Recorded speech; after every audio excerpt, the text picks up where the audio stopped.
The Scotiabank Centre in Halifax, Nova Scotia is hosting the University Cup. Today, the men's U Sport hockey title will be decided for 2026. And the 8th-seeded St. Mary's Huskies and the 3rd-seeded UQTR Patriots meet for the David Johnson University Cup. It's been a while for St. Mary's, but UQTR returns to the final for the 3rd time in the past 5 seasons. But it is St. Mary's home barn, so it's going to be exciting. Hey, Anastasia Busis here. Hello, Canada. I get to work with the great Jeff Merrick. This is such a privilege. Wow. We're going to see best on best university hockey. It doesn't get much better than this, buddy. First of all, thank you for reading that as I wrote it. So thank you for that, AB. But yeah, you know what? This one, like, bluntly, folks, you're in for a banger. This is going to be a really great game. And, you know, the one thing we know about St. Mary's, and they did it against Saskatchewan, they did it against Windsor as well. We'll see if they can do it against QTR, is they have ridden the crowd. They have been, the fans have been giving it up for their hometown St. Mary's Huskies. We'll see if they can do it again this afternoon. Well, and it's been a minute, actually, since Halifax hosted its last full tournament. That was 10 years ago. They tried to host during COVID. Unfortunately, it was canceled. The University Cup has been contested, Jeff, 8 times since then, with the UNB Reds winning 5 of them. Last season, Ottawa won their first title in school history, defeating the Concordia Stingers. But today, of course, it is St. Mary's, the Huskies versus QTR Patriots, and it's going to be a barn burner. Going to be a barn burner. Look, you don't get to this level of hockey and a game like this without having the requisite amount of skill. Yeah. That is a given for both these two teams. But very much in this one, what we're looking for is the accent placed on physicality. Here's the thing about St. Mary's. They are big, they are fast, and they play you hard, and they finish all their body checks. The thing about QTR is they may not be as big as St. Mary's is. It's not like the open door policy on 6'5", 6'6" players, but they're all like 5'11", and they play like they're 6'4". Yeah. It's a well-oiled machine. We saw that against UNB yesterday. We expect more of the same. This is going to be like 2 Rams going head-to-head, AB. That's what it's going to be like. And that's what we've seen throughout this tournament. So much physicality. These were the semifinals actually yesterday. The Windsor Lancers versus St. Mary's Huskies. Through the first period, the Lancers found themselves in a hole after giving up 3 unanswered goals in the opening frame. Mike McDonald with some nice moves makes it 1-0. Of course, early in the first, they would go up 2-0. Ben Boyds adds another 3-0 before the 10-minute mark. To the 3rd, the Lancers found some life on a Ray Hamlin power play goal. Minutes later, the Lancers appeared to have another goal. Watch this, Owen Jones wraparound. Before it's waved off, the Huskies buried an empty net goal in the final minutes to end the Lancers' season. Goal interference. Rears its ugly head again, AB. Well, I mean, it's a championship game, so there might be a few ugly heads. I'm excited. This was the other semi. QTR, the 3rd seed, played UNB, the 2nd seed here. Felix Lafrance scores for QTR 12 seconds in to make it 1-0. On to the 2nd. The Patriots, they're up 4-0. UNB gets one back. Thomas LaRoche, of course, makes it 4-1. This game is really about Gatineau, Quebec's Connor Fournette, however. 1 goal already. He will score 2 more and add 3 assists in on all Patriots goals except 1, 7 for the final. So they're coming in with a bunch of momentum. Here's how we got to having 2. One thing to note, they are playing for a trophy, but also for medals. The bronze medal game happened this morning. UNB took it handily. Stuart Roloff scored the first 2 goals in a 5-1 win over the Windsor Lancers. And both teams are coming out now. Of course, the OUA champions, coached by Marc-Etienne Hubert, take to the ice. QTR going for their 6th title. And St. Mary's is riding an Atlantic wave, of course. A surprise team in the final at home. They won their only title in 2010, and they're going to have everyone behind them. So what are you looking for, Jeff? Because, I mean, we've talked about so much. You said there's going to be a game within a game, and of course, you want to look for that first penalty, because that's going to give us a hint as to the rules. I'm so glad you got us there, Ray. Honestly, I think that one's really important for a game like this. As we mentioned, St. Mary's, hometown crowd, all of it, feed off the emotions, so you know they're going to be rock and roll, ready to go, and they're going to have the fans behind them and the cheering, etc. How do you walk that line between using that inspiration and not doing anything that's going to put you into the penalty box? Yeah. QTR is a very physical team as well, and they're tough to play against. The reason why that first penalty is so important is that's the referees telling each bench, there's the line. That's the line, you can't cross it. Okay. So it has to be a good one. But you have to let the players play, but at the same time, you can't let it get out of hand here. So that first call will let all of us know where the line is in this game, and it's going to be physical. Physicality, but there's some stars. We got to talk about Connor Fournette because he's just been such a player. Now, I'm just a simple country lawyer, you see, but is 6 points in a hockey game good? I think so. Connor Fournette, 6 points, as you mentioned, didn't factor in on only one goal by QTR last night. Listen, he's the straw that stirs the drink for Marc-Étienne Hubert, the head coach of UQTR here. Listen, he's a wonderful two-way player, excellent at the face-off circle, two-way guy. You know, coaches will always tell you, you love to know what a player's going to do when he jumps over the boards and he gets on the ice, and that's what the Pats have with Fournette. You know exactly what he's going to do. The best offensive player, the best defensive player. You don't lose matchups that way. So let's get to it. Peter Rutgazer and Kevin Figsby have the call. Thank you very much, Anastasia. Thank you, everybody across the country. Should be a great, fantastic matchup here. Let's give you the starting goaltenders. William Grimard in net. There's his numbers in the University Cup. 2-0, 2 goals against average, and a .926 save percentage. At the other end, it is Marcus Vandenberg. Vandenberg 2-0 in the tournament, 1.76 goals against average and a .935 save percentage. Kevin, what should we expect here this afternoon? Well, I think what you're going to see is end-to-end, hard-hitting hockey. A lot of good tactical play today, but a lot of high intensity. So here we are, we're underway at Scotiabank Centre. Puck sent in, and that's going to be an icing right off the hop. Well, you know, Peter, last night at this point in time, we had a goal scored. So to have our first icing 10 seconds in is not something we're not expecting right now. Both teams are going to start the game off by feeling each other out. There's Tyler Nogler, longtime assistant coach under Trevor Steinberg. Had a lot of injuries this season, had to mend a lot of fences. Now his team is healthy and ready to go. Getting down there into the corner is Arnsby. Arnsby has been a physical force in this tournament so far. Big hit there from Ben Boyd. Puck played across. Here's Rafano Tsasua. Big hit on the end boards as Beaupoint. He got nailed by Dillingham. So the Huskies have come to play here, and they've come to play some physical hockey, Kevin. Well, you know, if you came in and watched the game today and you didn't know what to expect, you just saw what you're going to see for 60 minutes. High intensity, hard hitting. The best sign I've seen at this tournament, held up by a young guy, says horses aren't built for dog fights. You got a lot of horses wearing orange state for UQTR. We saw their offense last night, and you see the battle when you see guys like Arnsby and Boyd out there on the forecheck. Face off to the left of Vandenberg, and they'll try it all over again.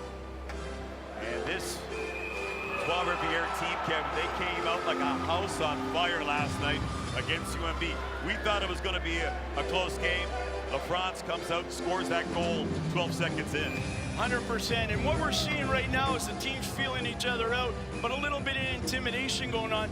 I don't think that's going to be a long-term game plan against UQTR, because they'll take that to their advantage.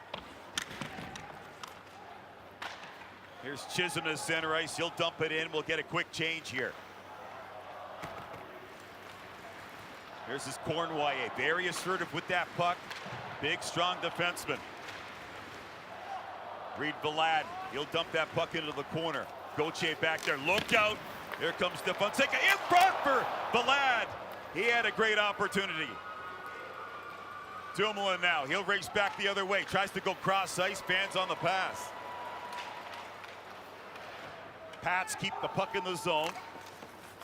Ethan Ritchie, he gets it around the boards. And now, Uberte moves in on the breakaway. Uberte shoots, he scores! The Sled Dogs take a 1-0 lead. Well, there's a broken play that starts inside St. Mary's zone, and Jacob Verdi just races down, takes advantage of the puck and goes in on Grimard. Jacob Verdi has been a force in this tournament for St. Mary's, and no surprise that he's the guy that gets St. Mary's on the board. Jacob Verdi only played 3 regular season games. He played his first game since the beginning of the season against Saskatchewan. Not a light touch, and boy, he looked like he was in mid-season form. Well, you know, you saw him and Ethan Ritchie in the first game, and after the game when they asked Ethan Ritchie, what were you thinking playing with Umberti, he said, hey, we've been doing that in practice every day. I go to the net, he puts the puck there. So the Huskies with a big lead, or an early lead. That was a big hit in the corner. Played back to the point. It comes over here for Rondeau. He moves in. Pad saved by Vandenberg. Another save by Randenberg. Played out the center ice now. Rondeau. Quick up here. Thomas Auger. He'll shuffle it off for Zach Gravel. Gravel trying to take it to the net. Another save by Vandenberg. Shot that gets deflected wide. So Trois-Rivières making a little push here after giving up that goal. Cornwall, he got obliterated as that was Arnsby. Comes back to the point now. Cornwall finding a lane. There's Susie on the backhand. He puts that across the blue. Behind the net now, Kluche. A little bit of a push here now from the Pats. A shot there by Susie. And finally, Vandenberg will freeze it. Well, you know what you're going to see right now, Peter, is a lot of high intensity from UQTR trying to get into the blue paint. They're a team with a high potent offense. What they want to do is get pucks on net, create scrambles, look for rebound goals. And they're an opportunistic team. That's part of their game plan, and they have a lot of confidence in each other. Once the puck gets there, that someone will move into the backside, and if they can't put it on the onside, they'll pass it across. Connor Fournette winning a face-off. That's nothing new. There's a shot there by Rondeau. Rondeau now, he'll pick it up and send it back to the point. There's a shot through traffic off the crossbar. Close call there as the Pats come close to tying this one up. Puck is deflected in. Look out, here comes Trenholm on the forecheck. And that'll go the distance in an icing call against the Huskies, against the Pats, please.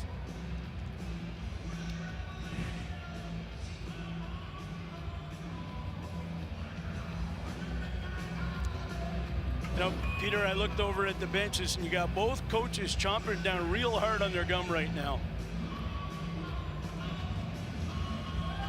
Face off to the right of Grimard. Made 23 saves on 27 shots in that victory against UMB.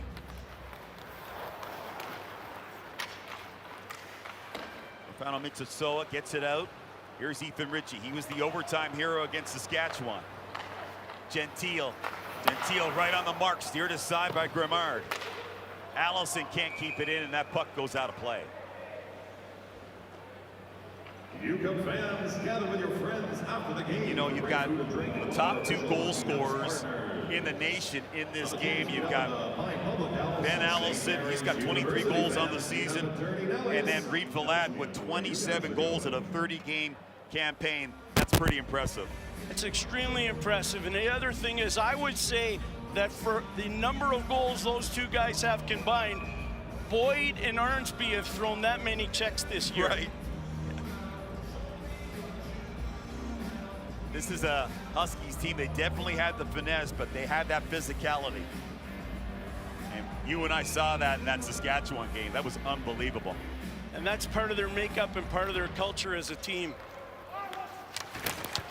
And there it is on example right there. Here's Stefano Mitsutsoa. He comes in over the line now. Gets middle ice, banned on that shot. The lad gets it out of the zone. Trenholm, he throws a hit. And now Monroe Boucher, he'll play it back inside his own zone. Rafano Mitsutsoa, he'll play it forward. Dumoulin, born in Albuquerque, New Mexico, where his dad was playing in the East Coast Hockey. They got turnover, a shot that got blocked. Now Vlad, such a sweet skater. He'll hit center ice, gains the O-zone. Here's Vlad. Vlad with a shot, whistled that one wide on the blocker side of Grimard. Dumoulin flicks it out of the zone, hits somebody at the Pats bench. So the pace is high here, Kevin. Well, the pace is high, and you just saw Reed Vlad come down the outside. He's the engine that drives the offense for the Huskies. And watching the way he plays right now, he's keeping that bench going, and he jumps on the ice, and what he tells the guys on the bench, hey, we're going now, and he jumps on and grabs the puck. They believe in him. Arnsby to take this draw. Off the scramble now, that puck is loose. And now Auger, he'll come out to center ice, try to go cross ice.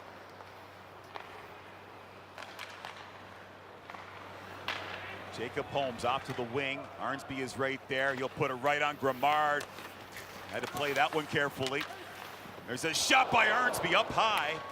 That hit Grimard right on the shoulder. Arnsby just missed taking out his man. That was Boutin. Big hit on the end boards. They're going hit for hit in this one. In front of the net, a shot stopped by Vandenberg.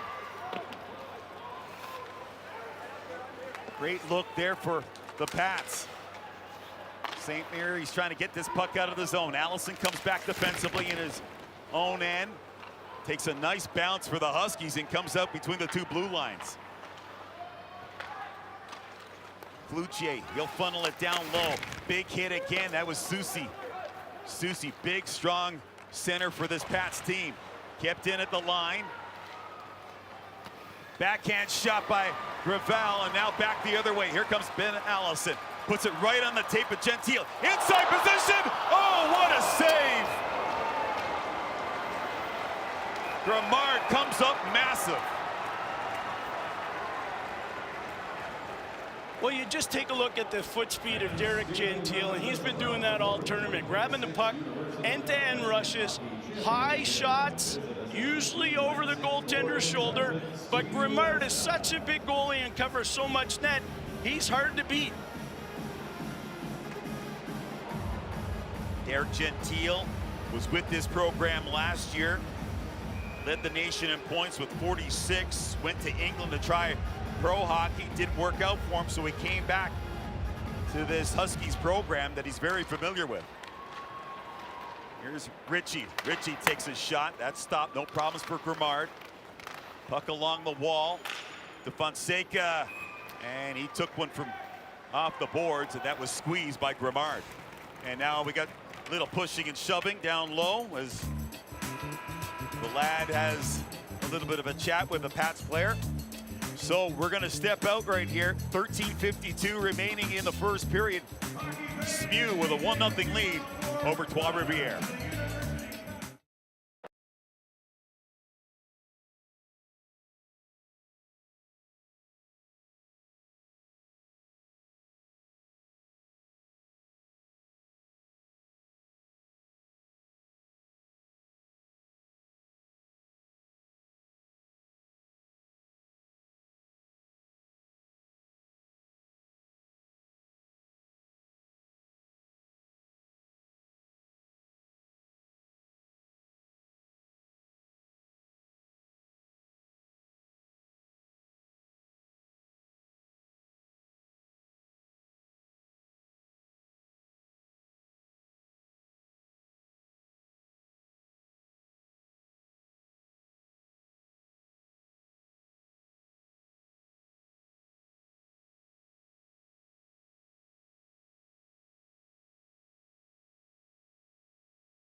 Welcome back to the Scotiabank Centre as the Huskies have themselves a 1-0 lead in the first period.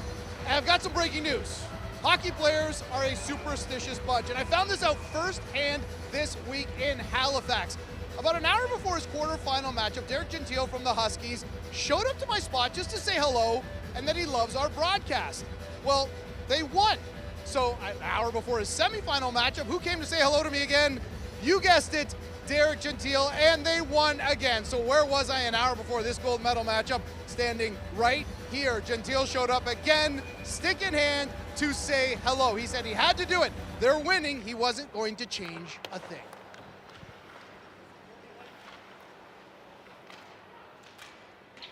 That's a typical hockey player, superstitious. None of them are superstitious. Well, I noticed he didn't let Rob tape his stick for him. So Grimard will swing it around the boards. There's the aforementioned Gentile. Near side corner, Allison. Tried to get it in front. Rondeau was right there. Took the puck away from him. Slid around the kick plate.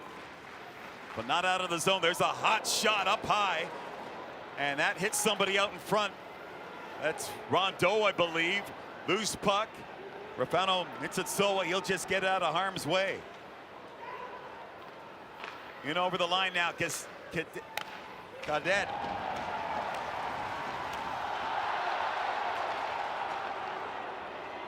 Big hit in front of that Huskies bench. That's Ben Boyd.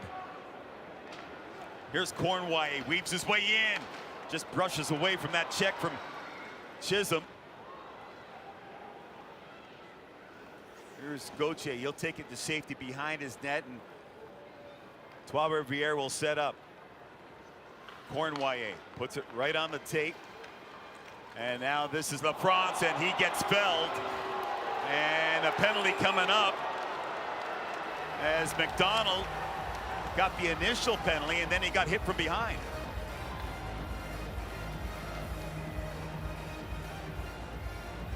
A little bit of face washing going on down there, a little bit of messaging between the two teams. The important part is the officials are letting them play right now, but they're going to clamp down on this kind of play. What they don't want is the intimidation factor starting to take over. They got two high intensity, two high performing teams. They got to let them play, and they know that. But the players right now have to show emotional intelligence as well. So two are going to go off as Baudouin will join McDonald in the penalty box.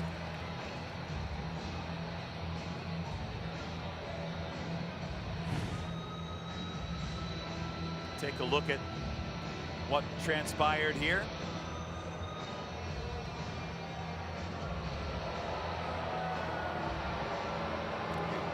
And then it gets a little nasty at the end at the whistle. So it's going to be a power play. Power play for St. Mary's, or excuse me, for the Pats.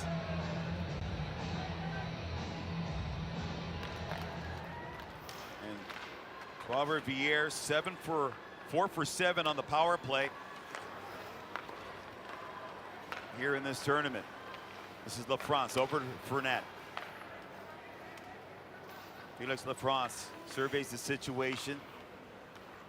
Cornway now, he'll skate the line. Off the boards, LaFrance, he gets hit immediately. That was Arnsby, and then Arnsby gets nailed by Waugh, and Waugh's gonna go off here, and that will nullify the power play.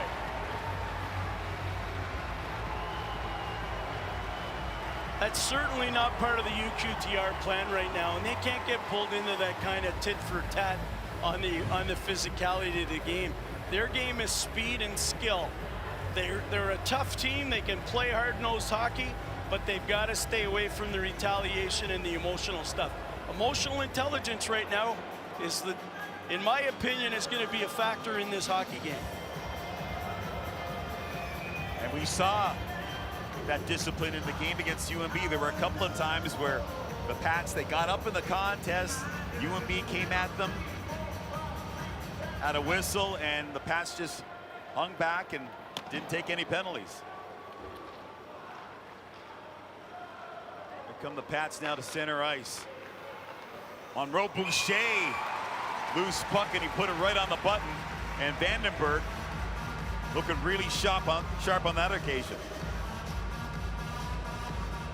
You know, the one thing with this 4-on-4 play is it really gives you a lot of ice.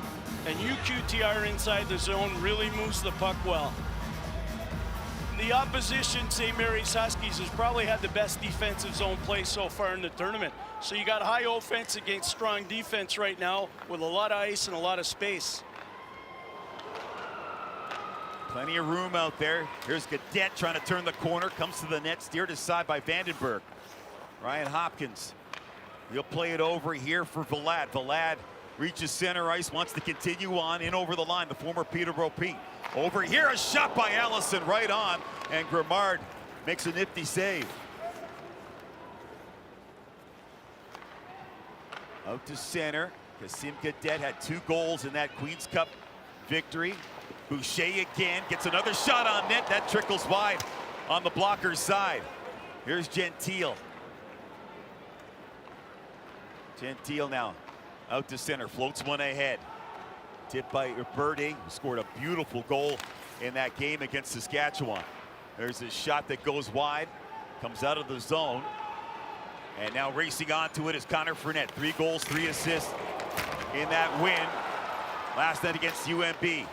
Cornway circles the wagons, looking for an option here. Cornway shoots a pad save by Vandenberg. Up top, Rondeau. Half wall now for Cornway. Rondeau holds the line. Drop back to France. They're moving that puck around beautifully. Behind the net, Dillingham. Former Toronto Maple Leaf prospect out there. Number 18, veteran defenseman, did not play any hockey at all last season. Gentile makes the adjustment, banks it off the glass and out of the zone, and now we're back to even strength hockey. Oh, excuse me, 4 seconds left in the penalty here against Waugh. You know, Peter, one of the things we're going to have to keep our eye on is the changes at the bench. They've been a little sloppy in the tournament. There's a lot of pushing and shoving, a lot of guys being delayed to get off the ice, guys jumping on. We've had 1 too many men penalty on in the tournament, but there's been a lot of close calls. And in a game like today, that area at the bench is going to be critical for both teams to manage well. You don't want to give up a power play on a mental mistake. So Allison, Boyd, and the captain, De Fonseca, out there. Charlie De Fonseca. Swiss Army knife for Tyler Nagler. Can play almost in any situation. 4th-year player, so he's got experience. And they're going to lean on him today. Hopkins, his pass goes astray. Here's Dumoulin, has to wait and then dumps the puck in. Now we're back to 5-a-side hockey. And they're going to whistle that down for a glove pass. And they've matched the energy, St. Mary's here so far in this game of the Pats. So, Pats down by 1 goal. Will come back. More action from Halifax.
Welcome back to Scotiabank Centre, and there you see Jacob Birdie.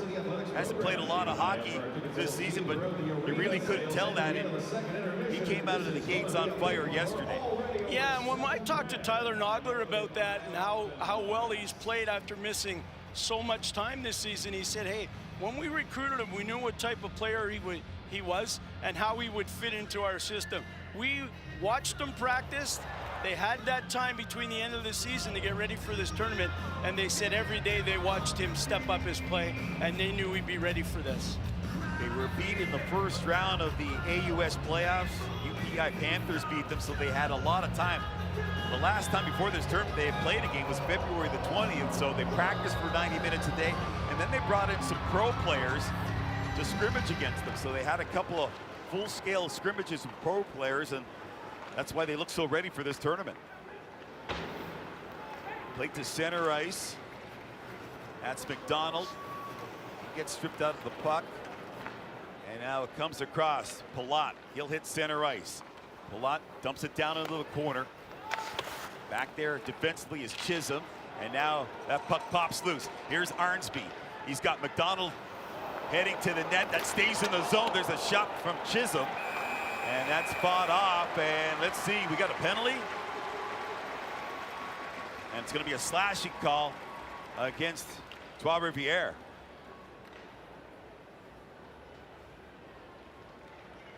Yeah, as Arnsby was coming around the back of the net, he had his stick slashed out of his hand. That's a penalty sort of not behind the play, off to the side of the play, that you just can't have in a game like this. Shots are 11-11, it's 1-0, you're halfway through the first period. You want to get back on your game plan after getting from the 4-on-4. You want to be able to play some 5-on-5 even strength.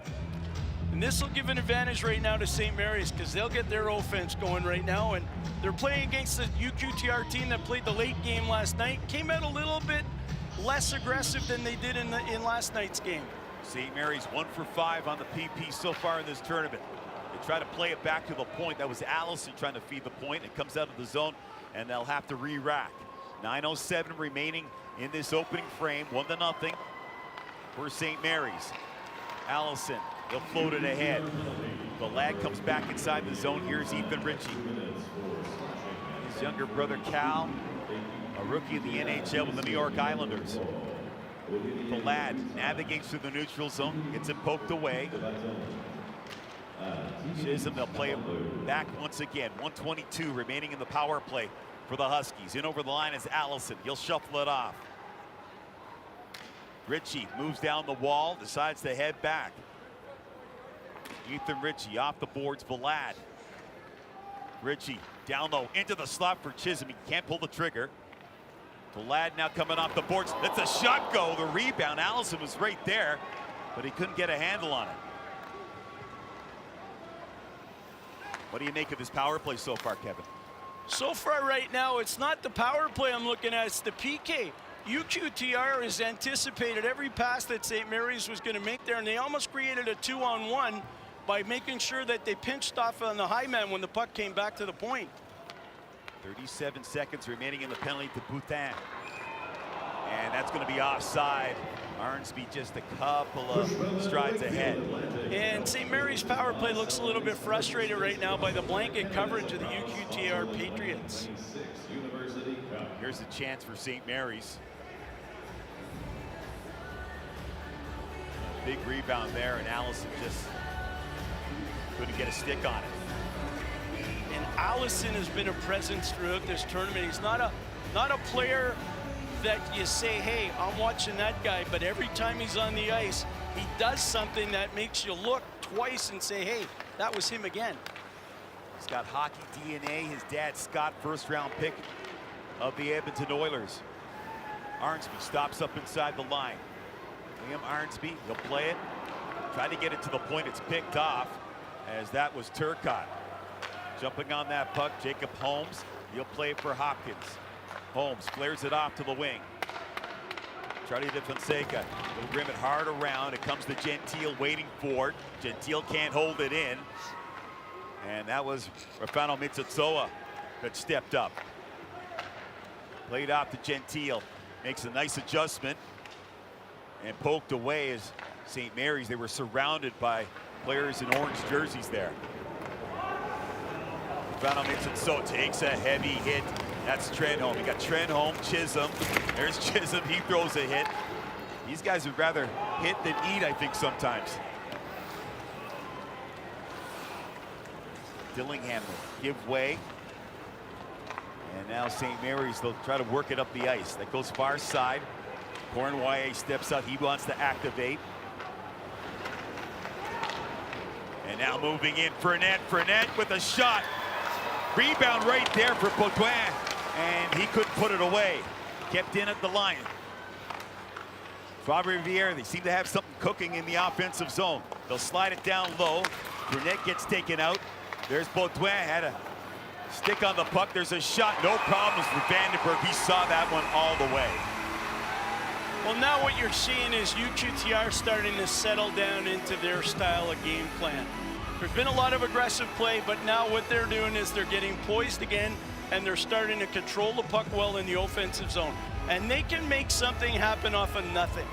They're creative, they get hard into the blue paint, they've got a lot of skill, they find seams, and they seem to have guys ready to pounce on rebounds. And that's what you need against a team like St. Mary's that has such a great defensive structure. Face off to the left of Vandenberg. He was the goalie of the year in the Ontario Junior Hockey League with the Leamington Flyers. Face off won by Trois-Rivières. Mitsansoa. He'll slide it behind the net. On that puck is Turcotte being watched by Allison. Down in the corner it goes. A lot of heavy lifting below the goal line. In front, Anthony Turcotte. He couldn't get a handle on that one. And Rafano Mitsansoa has to go back and gather it up again. 5:46 remaining in the first. Shots on net 13-12 in favor of the Pats. Dumped in.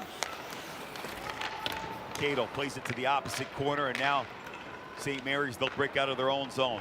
Here's Allison. Takes a shot, it comes back to him. He gets stood up and knocked down. That puck loose, and now back the other way, heading north, is Rafano Mitsansoa. He's looking for some support here.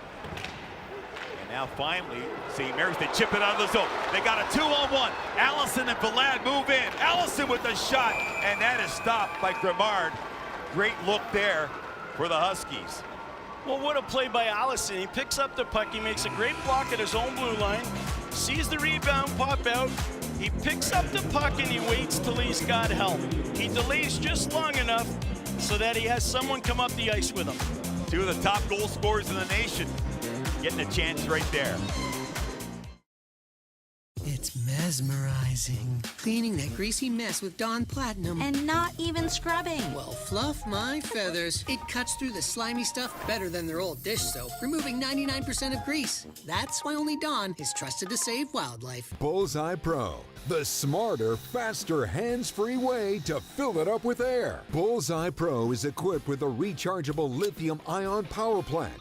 So fast, so strong, and so convenient. Go online now and get the complete Bullseye Pro inflation system, all for the factory direct price of just $79.99. You get it all, an incredible value for one low price. Go online to order now.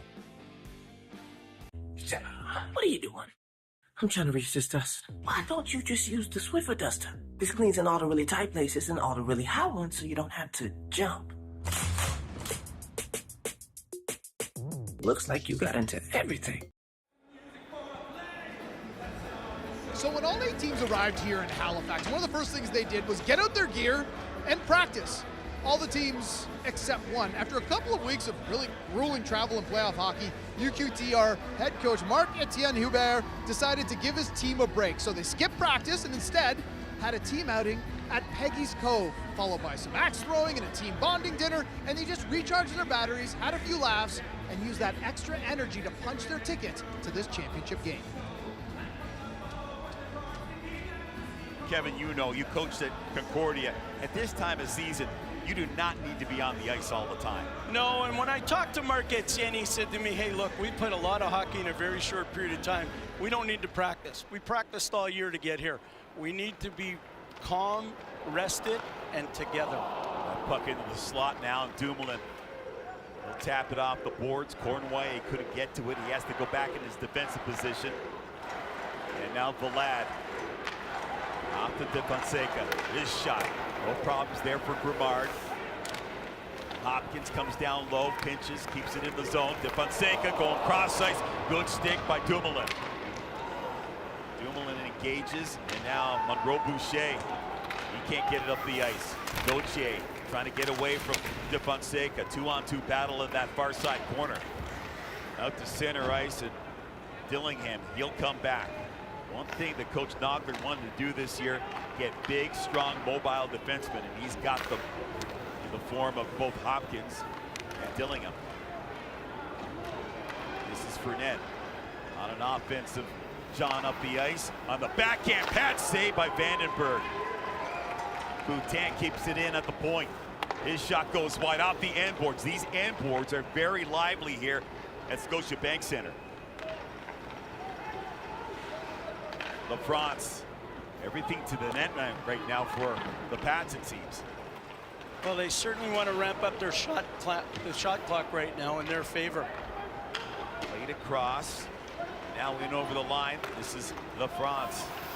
Felix LaFrance to the point. Boutin stays out there, slides it across. They get the one-timer from Palat, and he just put that one wide. Here's Derek Gentile. Gentile can dangle that puck in over the line and throw it down into the corner.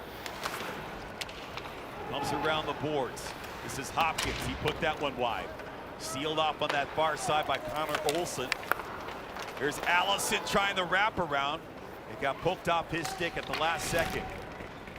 Late stages now of this opening frame, 1-0 for St. Mary's. Ludovic Soucy.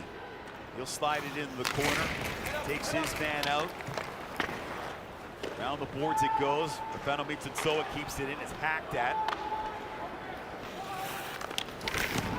Get the reverse. And now Allison. He'll look up ice. Good pass to Gentile. He's got DeFonseca with him. Puck bounces around, and now this is Waugh. Waugh had a strong game yesterday against UNB. A goal and an assist. Memorial Cup winner with the Quebec Ramparts. Dillingham taps it off the boards, can't connect there with DeFonseca. Battle meets Mitsunoa behind the net. St. Mary's making a change. Roger now comes across. Rondeau will take his time here. Don't want to be making a mistake late in this period, do you? No, you want to be moving the puck north-south, and they did a lot of east-west stuff right there in their zone, trying to find a lane and trying to find a seam to get that breakout pass. The lad just gets it out to neutral ice. Now back the other way. This is Auger. Auger around the boards. Nobody in an orange jersey in that far side corner, and then flipped out by Ethan Ritchie. But this is going to be icing against the Huskies, and they won't be able to make a change here. 1:40 remaining in the first. Halifax Stanfield International Airport, connecting the people. You know, the face-off this late in the zone, you know, what you got to take a look at is a guy like Connor Fournette. Connor Fournette last night was 100% on his face-offs. And so crucial in a gold medal game right now is making sure you can get the puck in the offensive zone where you want it to make your setup and be able to attack the net from it. Everybody's talking about the 6 points he had, but his dominance in the face-off circle was pretty amazing. You know, Peter, you and I were talking about the fact he had 3 goals, and the record in this tournament is 4. And UQTR in a 7-3 game, at the time 7-3 last night, decided, hey, we're not putting our #1 power play on the ice. But when they got back into crucial situations, it was Fournette that was back at the face-off draw. They weren't worried about records. They're worried about team play and staying focused on their plan. And their plan's not about the individual. Their plan is about team play right now. And it looks like right now they're going to the power play. So Connor Trenholm is off. 1:38 remaining in the first, so Tyler Nogler, he doesn't like that. And they can't clear the zone off the draw. Comes back, tried to get it to Fournette, and Arnsby will send it down the ice. Got Arnsby, DeFonseca up front to kill off the penalty. Holmes and Dillingham on the back end. St. Mary's penalty, number 20. Cross ice feed. Waugh takes it off the boards. Here's Fournette. Navigates on that half wall, gives way to LaFrance up top. Cornway. Fournette. Cornway again looking for a shooting lane here. Here's LaFrance. Goal line. Baudouin. LaFrance. Baudouin tries the one-timer.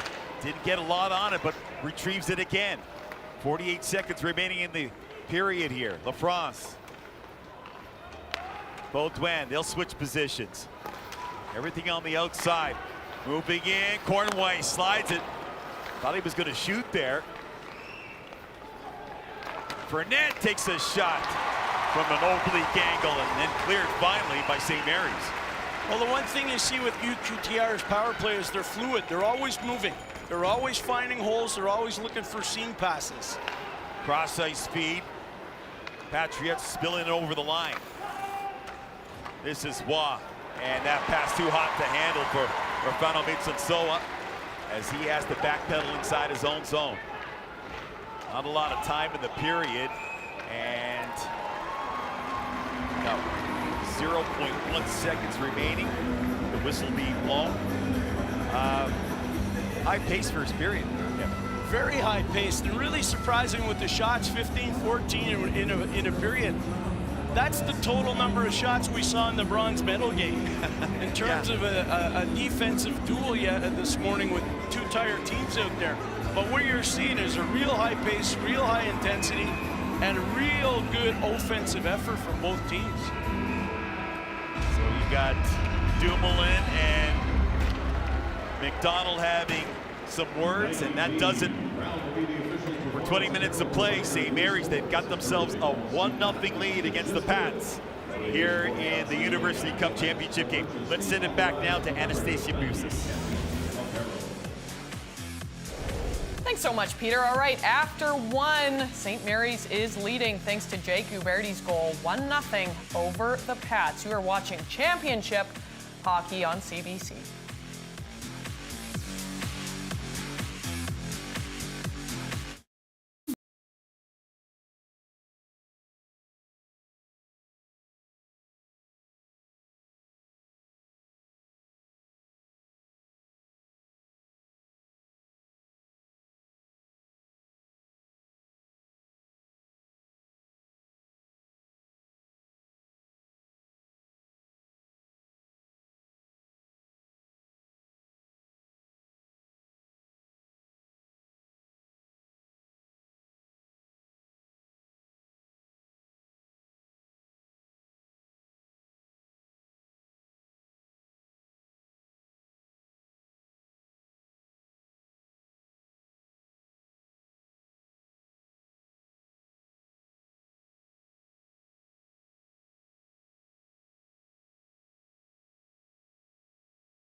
Well, it's been quite a game after 20 minutes in the first period. Of course, the goalies are standing on their heads. 29 shots, only 1 goal. St. Mary's is leading after 20. Jeff Merrick, what are we going to talk about? Because this is going to be a fantastic championship, all right? We have a lot. We started by saying this is going to be a physical game. Yeah. How are you feeling about the physicality? There was a lot of physicality, and both teams got at it early. You know, you look at St. Mary's, and this was the game plan, regardless of whether it was going to be QTR or it was going to be the Reds. They tried to run QTR out of the rink early and often. Have a look at some of these bone-crunching body checks, and give it to QTR as well. They gave it right back. Like, they were not going to be coward. Now, count the infractions on this play, AB. There's a slash. We had a hit from behind. I mean, at this point right now, we're saying, okay, the referees have put the whistles away, and we're going to go penalty-free, but maybe not so fast. Well, okay, so that was your first question. Like, we met this morning, and you said, I am going to watch for that first call. What's the first penalty going to be? Because that sets the table of the rules. I don't like getting on official, but this was, considering what we have just seen all period long, where you could make the argument that maybe half the players should be incarcerated by the time the period is over. That's the first call. After everything we've seen, all the contact, all the high sticks, all the slashes, all the roughing, all the punches in the face and the cross checks, and the first call was that trip. And what that does is it confuses both benches because they've seen physicality and they're trying to find the line. The officials will tell you what the line is by what the first call is going to be. Now, in this game, 19 seconds into that subsequent power play, they sent one of the UQTR players off on a rough, the even-up call, and that drives teams crazy. It drives coaches crazy. We knew the accent was going to be on physicality. This was going to be like St. Mary's against Saskatchewan, where they realized if we get on Saskatchewan, #1 team in the country, if we get on Saskatchewan early with the physicality, they will take retaliation penalties and will dine out on the power play. That seems to be the recipe for St. Mary's this afternoon, AB. Well, a big charge or piece of the recipe was Jake Huberty, though. He's gotten St. Mary's lone goal, called up to the Detroit Red Wings camp a few years ago as well. He went to development camp. Here's a guy who played in the Ontario Hockey League. Have a look at his goal here. Nice one, nice snipe, goes high bar down. Played in the Ontario Hockey League. There are, in this tournament, 165 players who played junior hockey at either the Western Hockey League, the Ontario Hockey League, or the QMJHL. The problem with Huberty is, as talented as he is, and you're right, he went to the Detroit Red Wings development camp, injuries have been the story for him all season long, but good to see him get on the board this afternoon. And lighting the home team up, right? I mean, the crowd's got to be on their side. All right, there was a big bronze medal game actually played just this morning between the Windsor Lancers and the UNB Reds. Let's catch you up on what transpired. UNB opens the scoring 42 seconds in, all right? The pass from the point into the slot, Nick Blodgett to Stuart Roloffs. He squeaks it in, 1-0 Reds. Jack Dubois with the secondary assist. Before the 6th-minute mark, Dubois finds Roloffs between the D. He goes far side from the slot, 2-0, 3-0 after 20. Early in the second, Logan Linkletter will get the Lancers on the board with a power play goal. It is close as they would get. Braden McPhee scored 2 more, 5-1 the final. UNB takes the bronze. Congratulations. Well, gold on the ice and crystals to be captured in the hills. We'll update you on the World Cup season title chase in Alpine when we return on CBC Sports Presents.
After 20 minutes of play, it is 1-0 for St. Mary's. They are over QTR. Rob Pizzo is with the Patriots captain. Connor, you knew you'd be facing a tough team and a very tough and loud crowd. You find yourselves down 1-0 after 20 minutes. What's going to be the message coming out in the second period? I think, yeah, like you said, we knew we were going to face that physical team right off the bat. They had a good start. We got to match that. And just going forward, like we know what they're going to do. I think they were starting to slow down a bit, so we got to keep the pace up and keep going on in the O zone. Try to put a bit more traffic in front of their goalie, and we're going to get goals. You mentioned physical. This team loves to throw their weight around. How do you combat that in a second? I think we love it too. We have a physical team also, but we know they go during the whistles, after the whistle, so we need to try to stay calm after the whistle, make them take penalties, and cash in on the power play. Thanks so much. Good luck in the second. Thank you very much. Let's get you caught up on Alpine as well. The final World Cup Alpine Speed event took place this morning in Lillehammer. Sofia Goggia entered the Super G as the World Cup leader. The Italian needed to place 6th or better to clinch the Crystal Globe.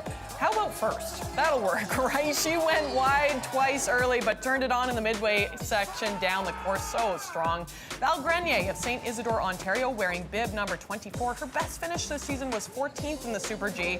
She had a good entry on the closing section, navigated the bumpy and rough later sections to 19th place respectively. Goggia is ecstatic after winning the Super G season title for the first time. I mean, everyone has a different story, different season. This one for sure is new, and you know, they always say that if you want to be a complete speed skier, you have to get both with the globes in downhill and Super G. And so now I can say I'm a little bit more complete, yeah.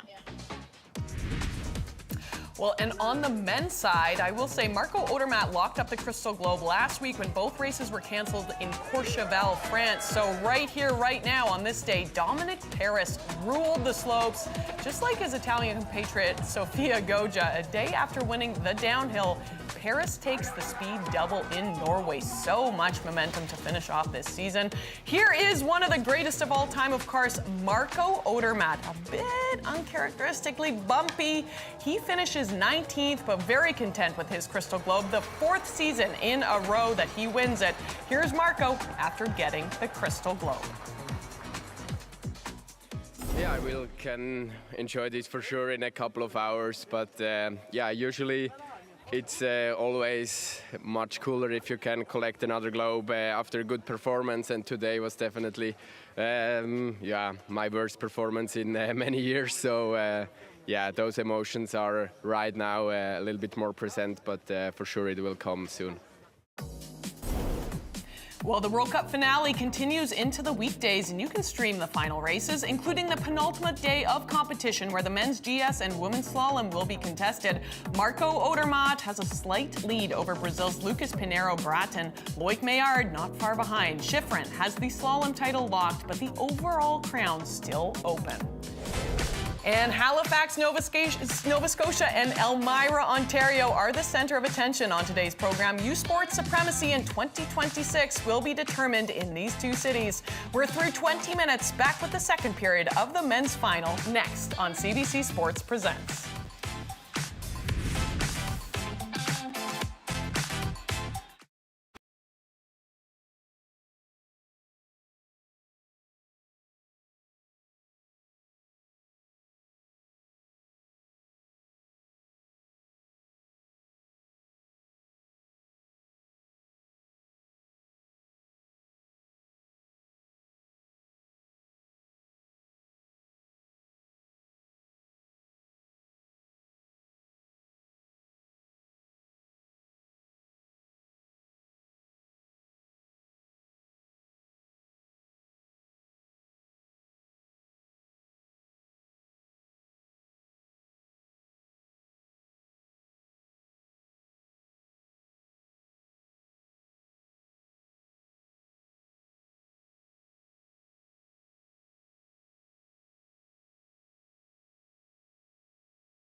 Let's take a look at the first period stats. And my dear friend Jeff Merrick just said, it's the Spider-Man meme, because they're essentially the exact same. Of note, though, 29 shots on goal after 20. So it is championship hockey, folks. Buckle up. We are in for another amazing period. There you have it, 1-0 after all, physical as promised. Let's get it now to Peter Rutgazer and Kevin Figsby from Halifax.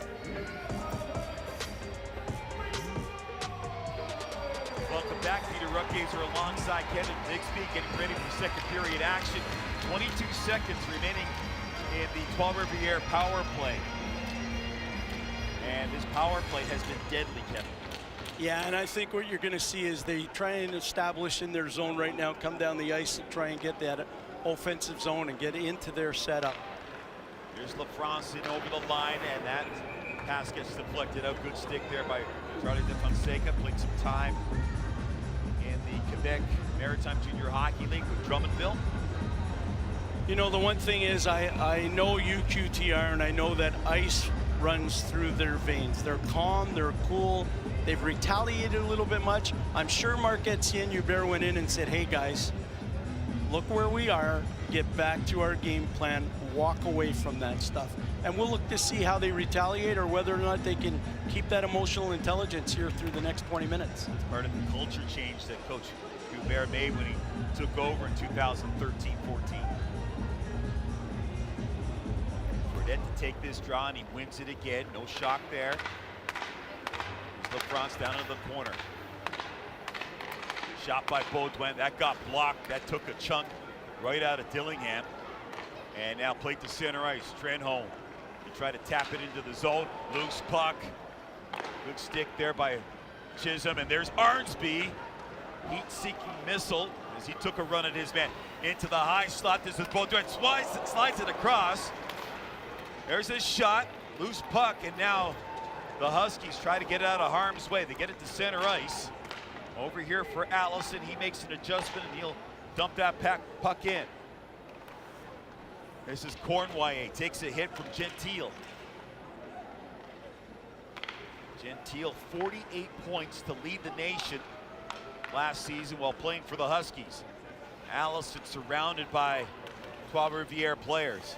Monroe Boucher, he'll get it around. Baudouin.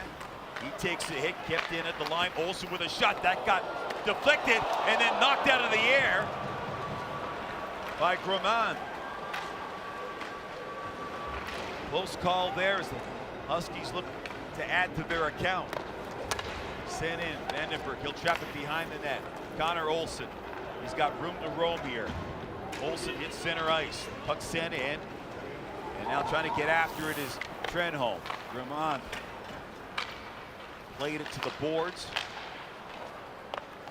Played right back in, so a good start here if you're Tyler Nogler. You must be happy with what you've seen. Yeah, they went in the dressing room. They knew they were coming out on a PK, and they've been able to establish their game plan right now. Played around to this near side. Huskies trying to hold the line. Fonseca, as he had the lad calling for the puck. He wallpapers his man in the corner. Charlie de Fonseca jumps on the puck, plays it back to the point. Olsen puts that wide. Some zone time here now for the Huskies. Turcotte off the boards, finally out of the zone. A race and chase. Oh, a little bit of interference there as Cato might have got away with one. Olsen stays out there. He'll need to get off on a change. He's been out there for quite some time, 27. Gentile to the point. Quick shot by Holmes. That went wide. Off the glass out of the zone. That was Boutin. He took a heavy hit as Van Loon stepped into him. Gramond out of the net. Huskies win the puck again. And they are just pinning in this Patriots team. Comes right to Vandenberg. Played out to center ice, and now the Huskies look like they were going to have numbers there. And Gramond, he freezes it. Took a little bit of a whack there. You saw the referee go right over there and warn them right away. They don't want any of that. They don't want the goalies being crashed and tackled and run into. And they certainly don't want the slash on the glove after the whistle. There's the single that Grimard hits to the right side, just over the second baseman's head. Fernand, his father, played in the old Quebec Senior League. Sylvain, his dad. There's a shot right on, and held on again as we got pushing and shoving. In there is Allison, and this is what you were saying, Kevin. You got to be careful. Yeah. You don't want to be the lone man going to the penalty box here in a big game for a national title on the line. Yeah, and the referees right now have to take control of this kind of stuff. And Gentile getting into it with Fournette behind the net. Gentile mentioned that he was playing in the English League for Sheffield. He was getting fourth line minutes, but getting power play. He didn't particularly like that, so he was going to go and play in the East Coast Hockey League. And then Coach Knockler gave him a call and said, hey, we're hosting nationals. Come on back. You know all these guys. So it's been a good fit here for the Huskies. And what a great find for the St. Mary's Huskies to find a player like him. You know, he's a higher energy player, but he's also a high skilled player. And when you put that combination together, you can put him out. Gentile can play in any situation. He's on power play, on penalty kill. He's in crucial situations. He's an energy guy when the team's not necessarily working that hard. And he's the kind of guy that can pull you to a victory some nights. So we've got coincidental minors here.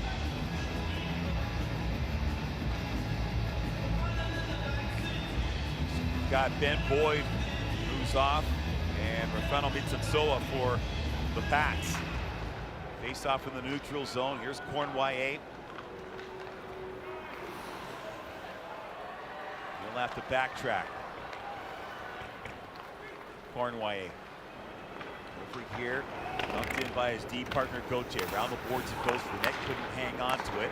Played across, and now here comes St. Mary's with speed. This is Ethan Ritchie. Moves up on the play, trying to drop it back for Vlad. That didn't work out. Here's Ritchie again. Good puck movement here by the Huskies, and that play broken up. And this is the pass, cross ice. Cornway got it to Fournette. He has to go off on a change. Charlie DeFonseca behind the net. He gets flushed out by LaFrance and shows some great patience there. As we mentioned before, DeFonseca can play in any situation. Kill penalties, play the power play. You know, over the lines, Jacob Holmes. He'll slide it around. DeFonseca on that far side, let it go, and it goes right to Charles Boudouin. Boudouin tries to get around his man again. Allison. And Allison, so far in this tournament, a goal and an assist. They'd like to get him going offensively. Vlad now dashes in. He'll dump in. Can't get there. Got squeezed out. He's around the boards. Boudouin is there. 23 seconds remaining in 4-on-4 hockey. Great job by St. Mary's on this one on the 4-on-4. Yeah, they have not allowed Trois-Rivières to get up the ice at all. No, they're not letting them get going on the offensive side of the puck right now. Look out. As that was Gentile, as he had ill intention. Trying to throw a hit. Turcotte takes a hit by Gentile out there, vigorously fighting for that puck, and he'll flip it down the ice. Boyd is back out there. He wants to get down low and get that puck. Now back the other way, sprinting to center ice. Here comes the Pats. In over the line. This is Turcotte. Lost the handle on it. Floated ahead. Looking for that home run pass. That was Gentile trying to hit McDonald. And that slipped away from him. It's going to be a nicing call against the Huskies. So St. Mary's team, they like to be physical. And we see some physicality right here. Well, there you see Ethan Ritchie. Ethan Ritchie plays both sides of the puck. You saw him on the 4-on-4. He looked like one of the best forwards out there as a D-man. And then he plays that side of the defensive puck, and he's physical, he's intelligent, he makes the right play and the smart play. And right now, that's a trademark of what St. Mary's is able to do against UQTR's offense. Ethan Ritchie, a goal and 2 assists in the University Cup, the lone goal, that overtime winner against Saskatchewan. Face-off won by the Huskies. Olsen tries to bat at it, get it out of the zone. Here's Cato, played the last 2 seasons in the East Coast Hockey League with Cincinnati. Dumped in by Gentile. Bernard comes out of the net.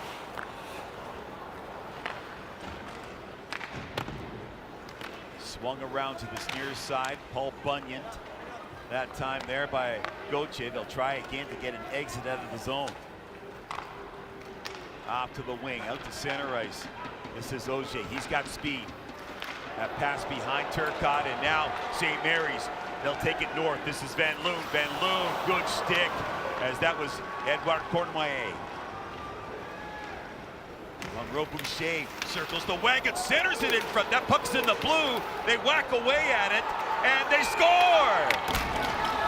And he's calling it a goal. That was a goal mouth scramble inside the blue paint, and UQTR was just relentless on that puck. What a play, though, that develops in UQTR zone with the block 2-on-1. They pick up the puck in transition, come down the ice, and they just outwork St. Mary's inside the blue paint. So that's defenseman Rondeau, as he came down well off the blue line.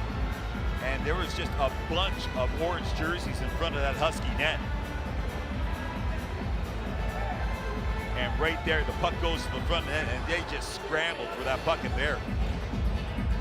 Just gets by Vandenberg.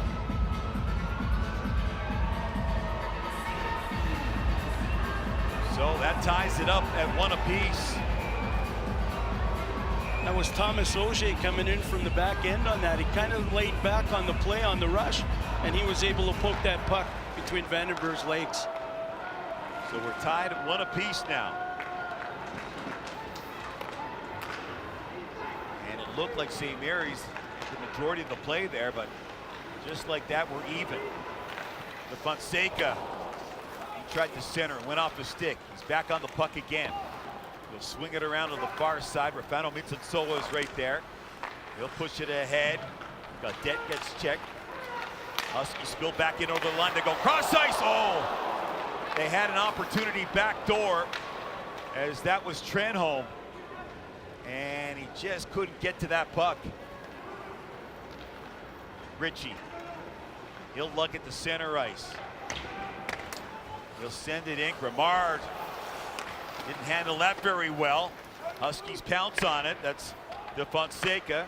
Send it to the net. The lad over for Holmes. Holmes, his shot goes wide off the boards. And now that puck down the ice. Dillingham has to make an adjustment. He'll go D to D to Holmes. Now the Huskies will get the breakout. And Billy's got a little quiet here, Kevin. Yeah, but you see right after that goal, the equalizer, St. Mary's comes back and they establish their offensive play. Oh, they score! Well, there you go. They didn't relent after that goal. They came back out, they readjusted, they've had time inside the zone, and then they get a lucky bounce to go ahead 2-1 here. Ben Allison took it to the net and taps it in, and it's 2-1 for St. Mary's. A quick reply for the Huskies. Talked about Ben Allison, and I'm sure that Tyler Nogler wanted to get him going a little bit offensively. That's a big goal for big number 25. Well, you know, I mentioned about Ben Allison earlier. You don't consider him a flashy player, but every time you look at the play when he's on the ice, he's doing something. And in that play, he makes his own play. He creates his own opportunity, and he stays hard on the puck. The UQTR player doesn't take a stick, and he's able to bat that home. 2-1. He danced a pretty good defenseman there in Charles-Antoine Pilon. So now it's a 2-1 lead for the home side. 11:28 remaining here in the second period. Botin, he stepped out of the way of a check as that was Gentile. Gauthier, they go cross ice into the slot as Waugh. He just missed that one. Long lead pass, great job by Waugh as he spreads out and gets stick on puck. Here's Waugh with it again. Waugh trying to send it to the net, that got blocked, pushed ahead. Huskies, they've got numbers here. This is Dylan Andrews, drops it back. Shot on net by Cato. That's stopped by Grimard. Boyd shovels it back to Ethan Ritchie. Good job to get away from Turcotte. There's a shot up high. Sailed over top of the net. The Huskies, they've got some confidence going here. They got their swagger going. Yeah, they're starting to come on real strong right now. They're starting to dominate on both sides of the puck. Ritchie over here from McDonald. Slipped away from him. Trois-Rivières trying to get the counter going. Over here, Dumoulin. Diagonal dump in. Monroe Boucher over for Guedet. He gets canceled out. Getting physical there is De Fonseca on Edouard Cournoyer, and we got a penalty coming up as the stick was just hacked right out of the hands of Hopkins. Okay, 2-1 lead here for the St. Mary's Huskies. They get a big goal from Ben Allison. And there's Rondeau with his goal for the Pats. Back with more here in Halifax.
Welcome back to the Scotiabank Centre as the Huskies once again have a 2-1 lead in this national championship game.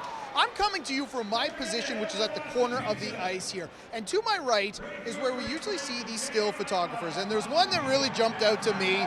This is Zach Boone. He is all of 14 years old, and he is an accredited photographer for this event. Not his first hockey game. He's done games in the AHL, the QMJHL as well. And man, he is doing well for someone who's just 14 years old. He said his dream job is to be a photographer for the Montreal Canadiens. Thank you very much, Rob. Kevin, we saw him in the elevator. We were talking to that young man. I asked him yesterday if he had any great shots. He said yes. And he had the huge smile on his face.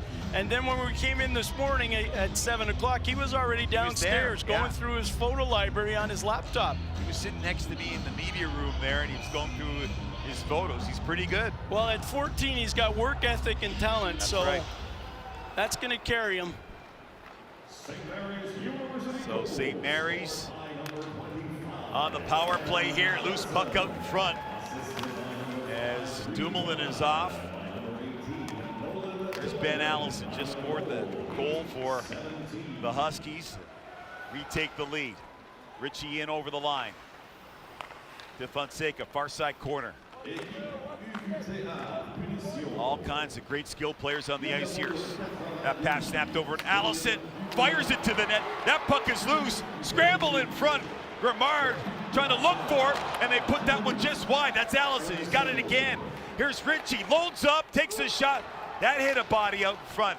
And now the Pats, they finally get it out of harm's way. That's Turcotte. And he'll slide it down the ice, and close call there. They just weathered that storm. They looked like they were in a rainstorm with their umbrella upside down on that one.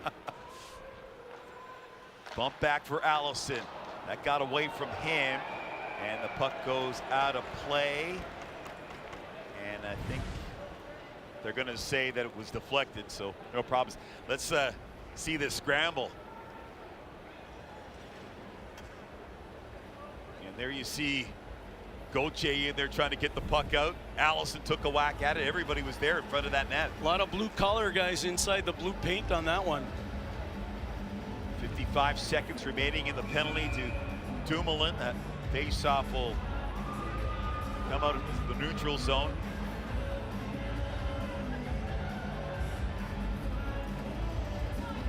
Susie has a conversation with the linesman there. Boutin, he'll push it over and they'll clear it down the ice. Ludovic Susie sends it behind the net. Waugh there on his horse trying to get at that puck on the forecheck. Here's Waugh. He'll play it back as they waste some time on the clock trying to kill off this penalty. Down 2-1. 8:32 remaining in the second period. Glad you can join us here on the full CBC network. Peter Ruckgazer alongside Kevin Bigsby. National championship on the line. In over the line. That is Vlad. Vlad put it right on. Didn't get a lot on it. And it's cleared by Trois-Rivières. They make a change again. 9 seconds of the power play. Quick up to center ice. And power play a little scrambly right now for the Huskies, Kevin. Yeah, they haven't been able to, after that goalmouth scramble, haven't been able to get anything going through the neutral zone right now, and that's a tribute to UQTR right now. They weathered that storm in front of their net for a few seconds, and they've been able to reestablish their penalty killing system. Back to five-a-side hockey now. Cournoyer looking for an option up ice off the boards. Here's Dumoulin. Lone Ranger rush all by himself. Sends that one below the goal line. De Fonseca on the reverse gave it away. Monroe Boucher to Edouard Cournoyer. Nice spin move by Boucher. He gets hooked. No call. That puck tapped down. Now this is Gauthier. He goes diagonally. There's a shot. And right there, that's a good sequence for the Pats. And they question the referee. Looked like there was a penalty there. So St. Mary's, they've got the lead 2-1. 7:09 remaining here in the second period. Back to Halifax on the other side.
So Huskies head coach Tyler Nogler is one of the sharpest dressed coaches in U Sports. He's also a big family man. So how do you mix those two loves together? Well, like this. This is a custom-made suit with pictures of his family inside. It's the jacket he's wearing today for what could be the biggest win of his career. You've got Maddie, Emma, his partner Sarah, Hank, and Laurel in this picture and in his jacket. Side note, he also has a jacket with a Spider-Man lining, but he decided to keep that one in the closet today. Nice looking threads. Well, that Tyler Nogler has on there. I tell you what, the way you choose gum, he should have it inside. He should have Superman inside of his jacket. Now here's the no call, and you thought, I mean, that's a no-brainer right there, right? I rest my case. Yeah. So the Patriots got away with one. 7:09 remaining here in the second. Offensive zone face-off here now for Trois-Rivières. St. Mary's, they win that draw. Getting onto that puck is the Fonseca looking for somebody trailing. Comes back now to Ritchie. He'll slide it into the corner. Across into the slot there. Good look as that was Ritchie. Now back the other way. Baudouin, he takes his shot. That goes high and wide. They keep it in. Baudouin, a little bit of distress behind the net. Then he gets knocked down again. Here's Vlad. Vlad moves in. Shot up high, blockered away by Grimard. Rondeau has it. He has the goal here for Trois-Rivières. Puck floated out to center ice. 6:20 now left in the second. That's sent to the net. Pats can't keep it in the zone, and now Gauthier, he'll come back inside his own blue line. Boutin takes a heavy hit in front of the Patriots bench. Down in the corner, Waugh on his backhand. Boutin, he takes the shot. That got deflected wide. Turcotte in there. He gets stood up as that was Dillingham that just stepped right in to Anthony Turcotte. And now the Huskies, they break away the other way. Trying to get inside position was Gentile, and that's going to be offside at the Pats blue line. So referees are letting them decide it in this game. Couple of questionable calls. And right now, 5:39 remaining in the second, 2-1 St. Mary's. New Mr. Clean Magic Erasers make impossible possible. Just wet and squeeze and effortlessly cut through 100% of dirt, grease, and grime. So this is 100% possible. They're upgraded and last 2 times longer to tackle more messes. It's not just clean, it's Mr. Clean. Chevy Silverado. And a family weekend. And no time to waste. An available Super Cruise. The only hands-free towing tech on the road. So you can go big and go home feeling more relaxed. Truck Month is back. Save on the Silverado Custom Trail Boss, Canada's most affordable 2-inch factory-lifted V8 truck. Chevrolet. Together, let's drive. Incoming dishes! Doc! Dawn Power Wash flies through 99% of grease and grime in half the time. Yeah, it absorbs grease 5 times faster. Even replaces multiple cleaning products. Ooh, those suds got game. Dawn Power Wash, the better grease getter.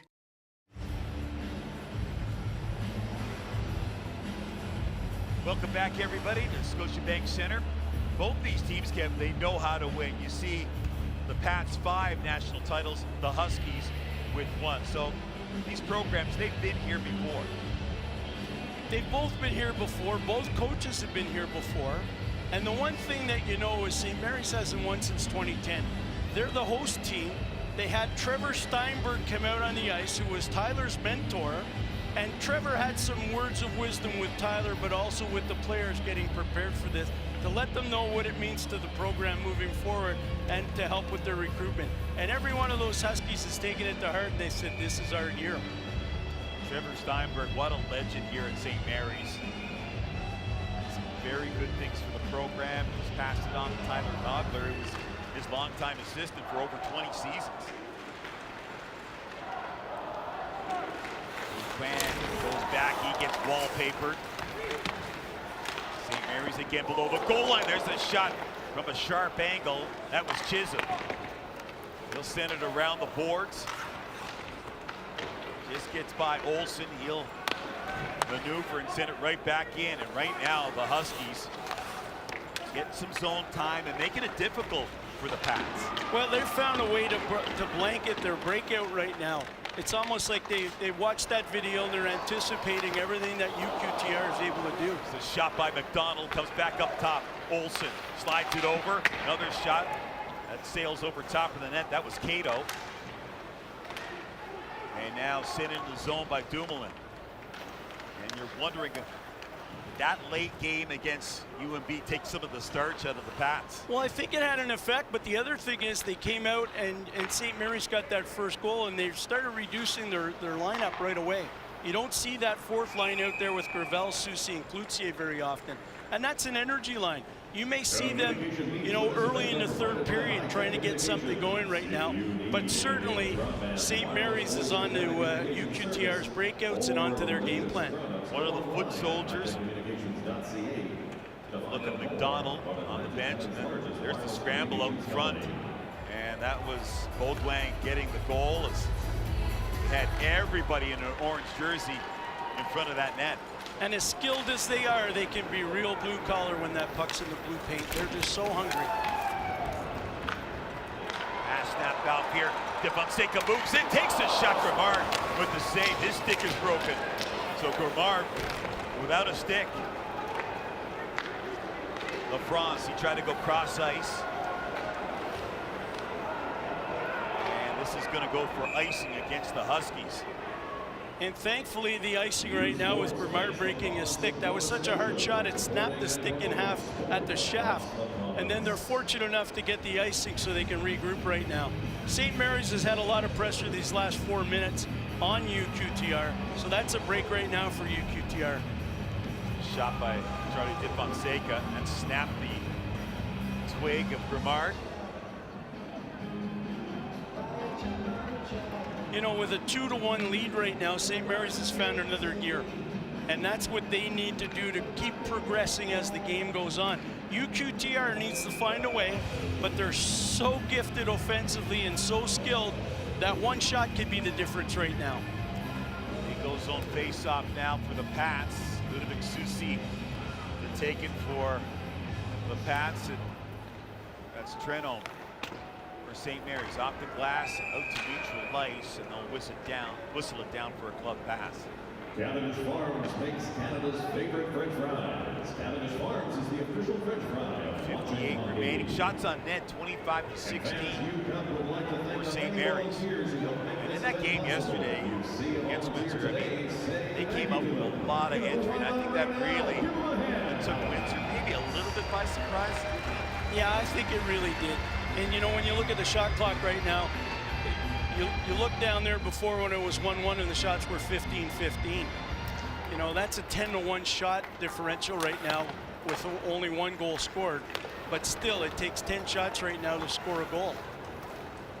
Puck in the Husky zone. Cornway gets it across. That's kept in the zone. There's a one-time shot, blocker saved, loose puck in the slot. They play it back to Cornway. They go cross ice. This is Waugh. Zone time here now for the Patriots. There's a shot through traffic that hit a body. Waugh, he gets crunched in the corner boards. Allison looking for it. He wants to try to find a way to get it out of the zone, and now the Huskies do. Loose puck, a foot race. This is Boyd. Boyd, he's got Allison going to the net, couldn't get him the puck, and Allison will head off as the Huskies make a change. This is Waugh. Plays it over. Monroe Boucher in front of the net. That was Auger, as he couldn't make the adjustment and spin and get the puck on net. Pace picking up just a little bit more here. Fernando Mitsunsoa. They'll just flip it out to neutralize Ritchie. He'll play it over. Hopkins looks up at the clock. 2:33 remaining in the period. Fernando Mitsunsoa, he gets taken out of the play by Dylan Andrews, first-year player. Puck sent in. Ritchie has to go back and retrieve it. He gets bulldozed over by the Patriots player. And now out to center ice. Connor Trenholm. He'll chip and chase into the corner. He's got DeFonseca there for support. Play broken up by Trois-Rivières. They go diagonally to that far side. This is Auger getting hacked at by Valette. There's a shot right on. There was traffic out in front. Pats, did they keep it in? No, they didn't. And then a late hit by DeFonseca on Auger. And now everybody's going to have to try to chillax here with 1:48 remaining in the period. Well, St. Mary's is really doing a good job right now. They're doing a great job in their own zone. taken away all the seam passes from UQTR, and that's their game. Their game is speed, but they're also a skilled team that pass the puck really well. And St. Mary's been able to blanket them, and as a result, they haven't given the opportunity to cycle the puck. And when you take that away from UQTR, and you're able to get the puck out of your zone, you got 3 guys trapped deep, because that's the way they play. They play with a really hard offensive press. So we're seeing 2-on-1s coming down the other way, and St. Mary's has to get the puck behind Grimard, and that's a wall that is difficult to penetrate. Grimard has just been excellent. .926 save percentage so far in this tournament. That puck goes airborne. And delayed offside. Allison reluctantly tapped at it.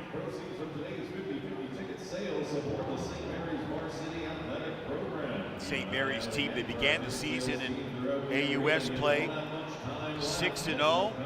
Looked like they were going to run away with the conference, and then injuries hit for Coach Nogler. I mean, there were a lot of nights they played with 9 forwards, 4 defensemen, 5 defensemen, and that took a toll on this team. They made it into the playoffs, lost the first round, got healthy, and here they are on the verge of maybe winning another national title. I'm sure that the Pats have something to say about that, though. Dillingham, over captain to Sarnia Sting, play broken up at the line, and now this is Boyd, and they couldn't spring loose. Coming off the wing in front, oh, Charles Baudouin, an easy tap in on the back door, and we are even at 2. And just like that, the Pats strike, and Kevin, it looked like the Huskies were home and cooled here in the second period. Well, the Huskies came down. It looked like it was going to be a creative 3-on-2, and UQTR stepped through the middle, picked up the puck, and went wide with it. And then the defenseman readjusted to the front and gave them more angle to the net. And you'll see Baudouin coming inside here. They move the puck to the outside, and the defensemen both go for the same guy. And then as they see Baudouin coming by himself, they release, and he passes that puck back door for the tip-in. Easy goal for Charles Baudouin. He had a goal and 2 helpers last night in that 7-4 victory against UNB. Big, strong forward, this young man right here for the Pats. You know, Peter, we knew going into this game it would be one of the best games of the tournament. We also said to each other this morning, this game will be decided in the 3rd period today. It won't be a runaway, and it won't be one of those games where halfway through the 2nd period, you're wondering how someone's going to get back in the game. Both teams are in this. Under a minute now in the period. There's De Fonseca. The puck got away from him. Going to make an adjustment. He takes a hit there at Waugh. And now the puck down into the corner. Played around. Hopkins. He'll push it forward. Cross ice feed. And now this is McDonald. He'll just send that puck in deep. Cornwallis circle the wagons in his own zone. Charles Baudouin, what a force he's been in this tournament. That's his 3rd goal of the tournament.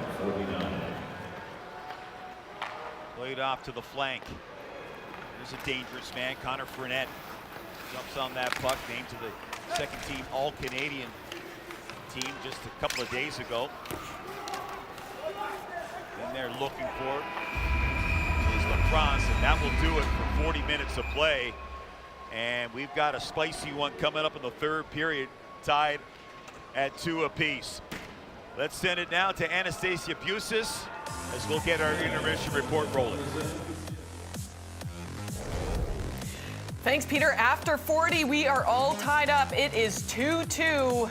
QTR versus St. Mary's Huskies. This is Championship Hockey on CBC. We've got lots more analysis with Jeff Merrick after these messages.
Welcome back. This was Ben Allison's goal to make it 2-1 for SMU. We are all tied up 2-2, however, after two very fast, physical, fun periods. Anastasia Busis alongside Jeff Merrick. We saw a few goals. We saw a few goals this period. You said it was good old-fashioned, hard-nosed hockey, eh? What my client is trying to say, Your Honor, is we saw some ugly goals. You know, there's an old saying, sometimes you paint a Picasso and sometimes you paint a barn. That was some barn painting that we saw with a couple of these goals here in the second period. And Anastasia, you've already showed these. Like, look at this, like a nice turnover. Okay, here comes UQTR down the ice. We've seen them. They get it into SMU's zone quickly. And then cue the chaos. And is this hockey or is this snooker? As everybody seems to want to have a whack at it in the crease, is Pierre Olivier who ends up with the goal here. And then this is the one that puts SMU up 2-1, as you mentioned, Ben Allison, and it goes off the back heel of the defender. I always ask myself, how would I feel if this was the championship-winning goal going off the heel of a defender? Look, at the beginning of the program, we talked about physicality. We promised there would be that. We promised there would be goals. AB, we just didn't promise the goals would be nice to look at. Yeah. We didn't get nice-looking goals until the tying goal. Yes, that was, and we will get to that for sure. But the physicality, I mean, that's also been a huge topic for us. Has the game found a rhythm at this stage, do you think? You know, it's a great point. It hasn't settled. Like, normally by this time, the game will sort of settle into the rhythm and the pattern that it's going to. But I think because of the physicality, it just hasn't. You know, Connor Fournette telling Rob Pizzo at the end of the first period as well, like, we're expecting St. Mary's to slow down a little bit. We can start to feel their energy waning a little bit. And what St. Mary's has done here, right from the hop, AB, is they grabbed UQTR by the leg, dragged them into deep water. Look at that hit from behind. Dragged them into deep water and said, we are going to swim out here. Let's see how long you can tread water with us. Neither of these teams want to take a step back. Neither of these teams wants the game to settle at all. And that's why so far it's been a track meet, up and down with some physical contact mixed in along the way. It's been great.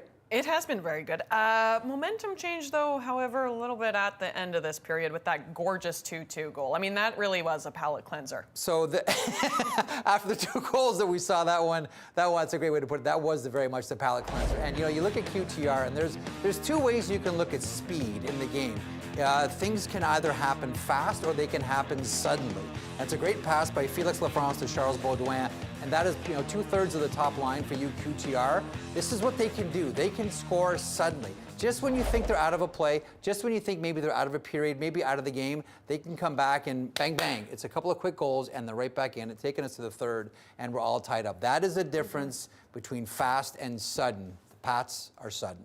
The Pats are sudden, but there's still 20 big minutes of play. This has been so fun. Hey, Ski Cross World Cup made a stop in the Blue Mountains this weekend, and we have an update on race day number 2. The fans were in for a treat, and so are you on CBC Sports Presents.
After 40 minutes of play, we are all tied up. This is championship hockey on CBC, of course. Rob Pizzo is ringside with Ben Allison. So all square after 40 minutes of play, Ben. You've got 20 minutes to try to become a national champion. What does your team need to do to make sure that happens? Yeah, I mean, I think it's just sticking to the script. It's what we've been doing all tournament. It's what we've been preaching from the start of this playoff run that we lost out on, and it's important to our team that we just stick to what's easy and what's simple.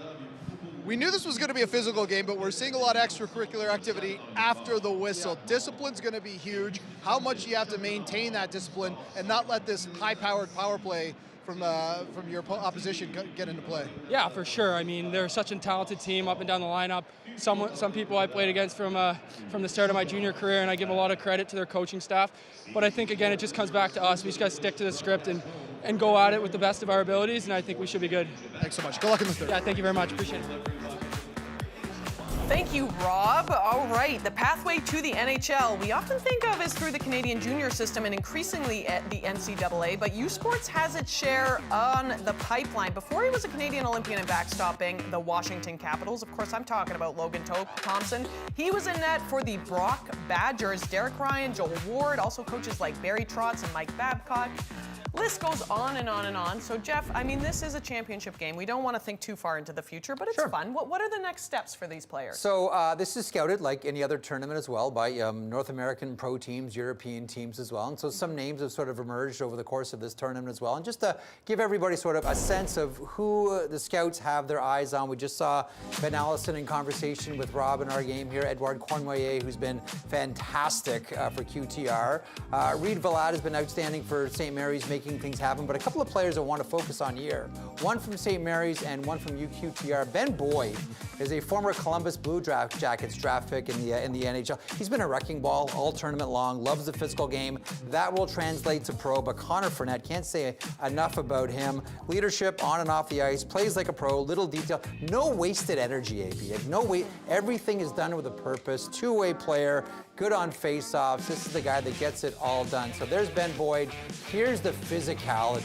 Like, this guy has been hammering players, getting results as well for St. Mary's all tournament long. As I mentioned, he's a draft pick of the Columbus Blue Jackets, so he has had a sniff previous in the NHL. Don't be surprised if he finds something in North America. And then Connor Fournette, as I just talked about a couple of seconds ago, he's got one more year at university, and then there will be a pro contract that awaits him. But although he's not in our game, the one name that keeps coming back when you talk to scouts in and around this tournament is Cole Huskies at UNB. 22 years old, was a former draft pick of the Calgary Flames, has matured his game a lot. Scouts still want to see a little more runway, but don't be surprised if you hear Cole Huskies' name in the next couple of seasons. Thank you so much. There's so much buzz around this tournament. It's very exciting. It's, of course, a big, big day for hockey. We're showing University Championship hockey, but it was a big day for ski cross, too.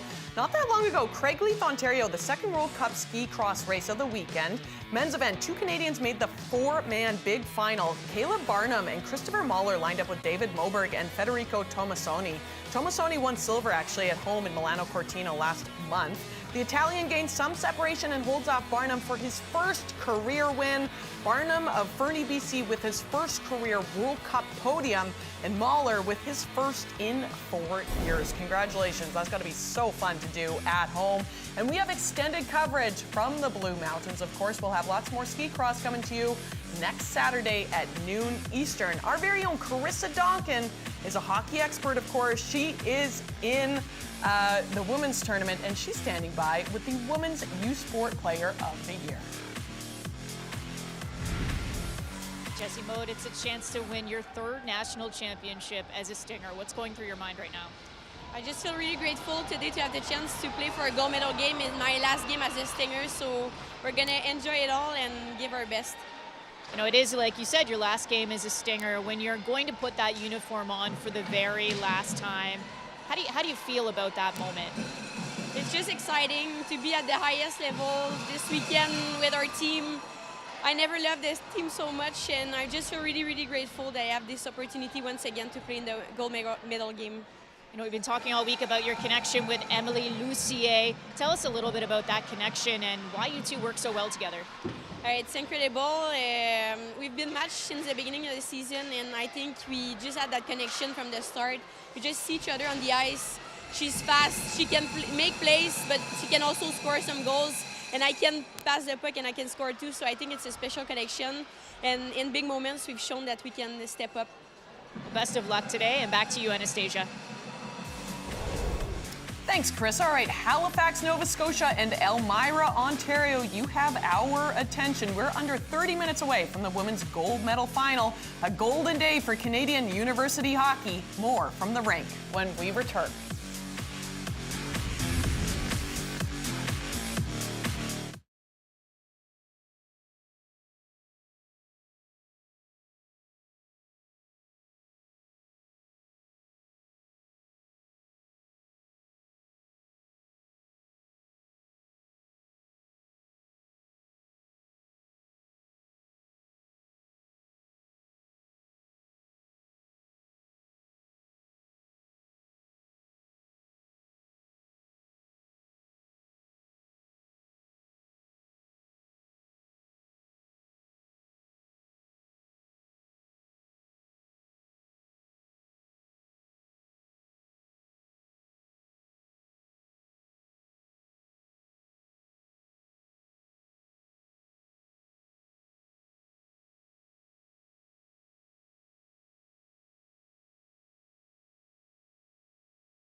Welcome back. Let's take a look at the second period stats, and you can see just as well as I can, these are two very evenly matched teams setting up a brilliant third period. We got 20 minutes to go before a David Johnson University Cup winner is named. Let's go now to the third period. Peter Rutgazer and Kevin Figsby have the call.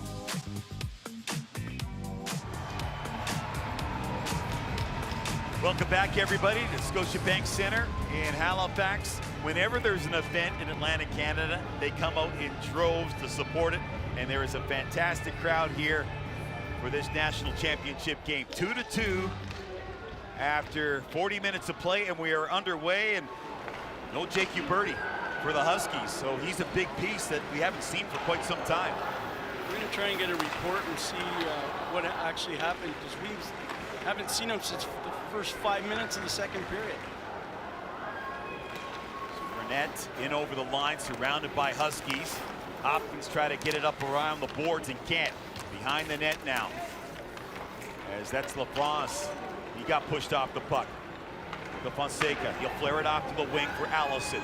This is the lad with the shot. He just missed on that trapper side of Grimard. Puck behind the net. And now this is Trois-Rivières. They race back the other way. Puck sent towards Vandenberg. He pushes it to the boards. Gadet comes in. He took a little bit of a shoulder in the midsection from Dillingham. This is Boyd. He tried to slide it around Cornway, that puck is loose off to the side. They bat away at it, and it's sealed off by Grimard. You know, both teams have come out hard here so far. It's end-to-end at the start here, and then you have a goalmouth scramble like that, and Grimard comes up big. And that's what both teams are going to need right now in a 2-2 game from their goalies. So we see St. Mary's come down, pass goes back to the middle. Then we have a little bit of a crash on the net with UQTR running into their goalie here. And then what St. Mary's has done so well is that little drop pass, the head fake like I'm going around the net, and a little backdoor drop pass with somebody driving in. We've seen 3 goals scored like that. 2 of them have been by St. Mary's in this tournament. Puck sent in. Here's Gauthier.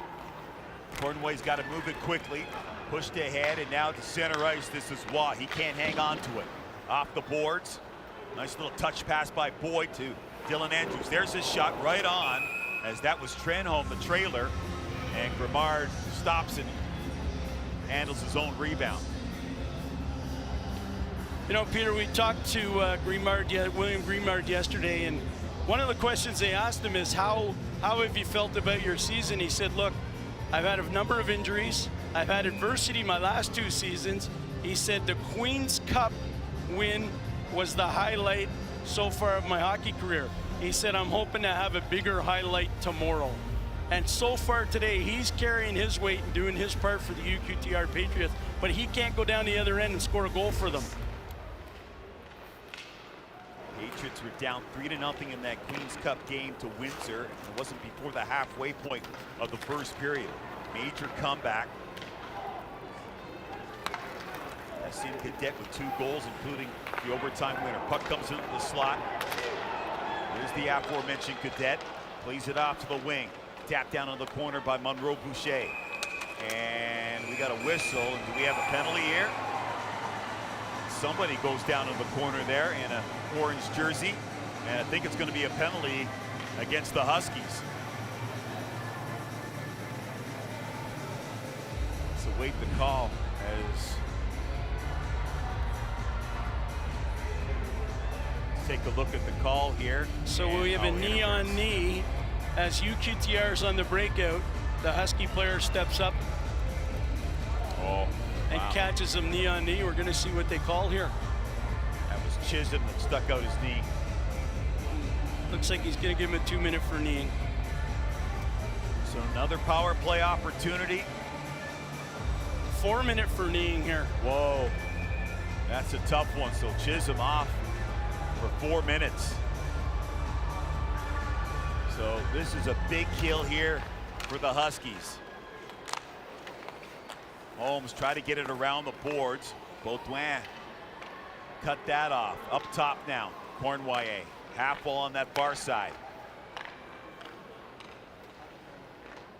Cornway again, midpoint. This is LaFrance, Felix LaFrance. He'll go above the circles.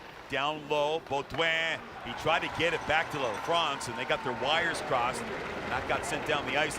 And Arnsby, he's been shaken up, and he's gone to the bench for the Huskies. And over the line, this is Waugh. Looking for Fournette, slides it across the blue paint. 3:15 remaining in the penalty. Will Chisholm racing down that flank. There's a shot. Vandenberg makes the save. Loose puck behind the net. Comes to Fournette. Fournette. Baudouin over for LaFrance. Baudouin. LaFrance. Some deadly players out there on this power play. Fournette again on the puck. He's had a lot of touches in this little sequence. Here's Cornway that bounced away from him. Couldn't pull the trigger. 2:39 remaining in the penalty. Patriots have it down low. Net will exchange places. Here's Cornway with a shot. That got blocked by Ethan Ritchie, and finally they get it clear, and they can change up the PK. That was in the zone for a long time. You know what, Peter? St. Mary's has the best penalty killing unit that we've seen in this tournament, and it's because they play the collapsible triangle. And you've got a team like Trois-Rivières that's so fluid And right now what they're doing is they've got their feet standing still, trying to pass the puck through that triangle. And right now they've got to get back on the cycle, get guys crossing in front of the net and look for a one-timer off the back door. 1:54 remaining in the penalty to Will Chisholm. Stefano Mitsutsoa played in a Memorial Cup with Shawinigan Cataracts.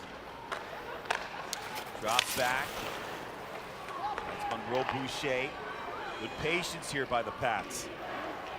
Auger.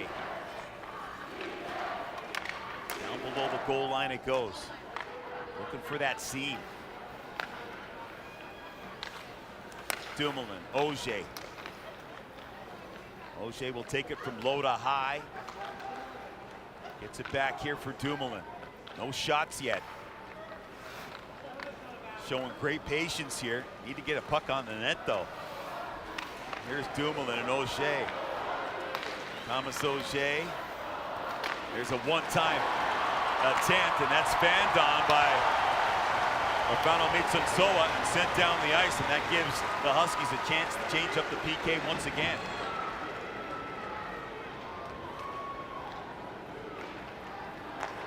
.45 seconds now remaining in the penalty. This is Waugh.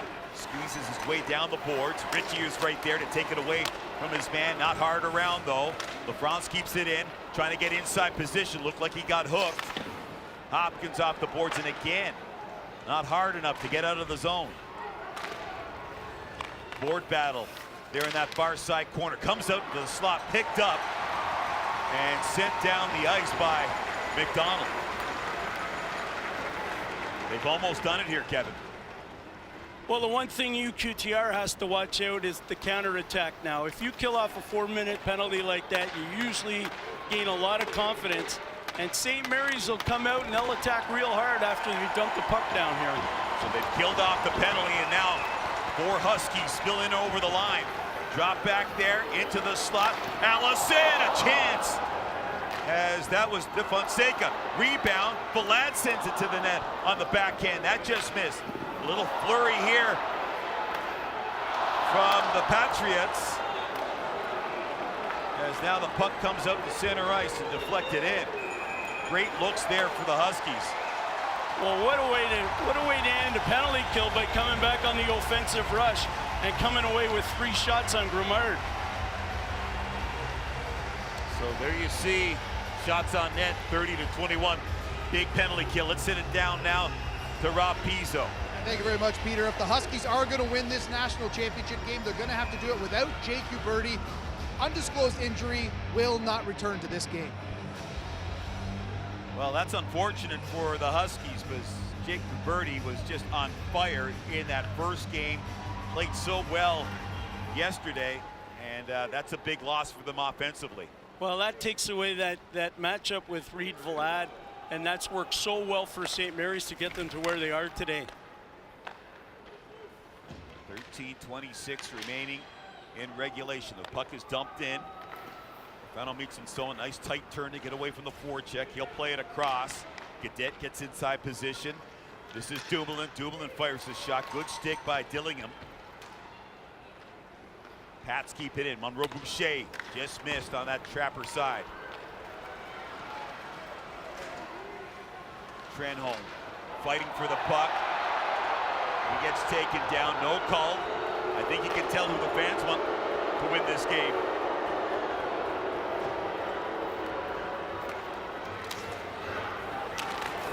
Puck around the boards. Big hit. Arnsby. That puck comes out in front. Arnsby, again, he's limping. He went off the ice limping, and now I think he tried to see if he could gut it out, and now he's off once again. Big hit down low. Centered out front. There's Fredette. Inside there for Baudouin. And that stopped and held on to by Vandenberg. Things get real physical here in Halifax. Tied at 2, 12:21 remaining in the third.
So Connor Fournette is having himself quite a tournament. That 6-point game in the semifinals matched the second highest total at a University Cup game in history. But he's not just doing it for himself or his teammates, because right before the OUA playoffs began, he lost his grandfather, Paul. They were extremely close. His grandfather rarely missed a game, so he's playing this tournament for him. So a very emotional couple of weeks for Connor, both on and off the ice.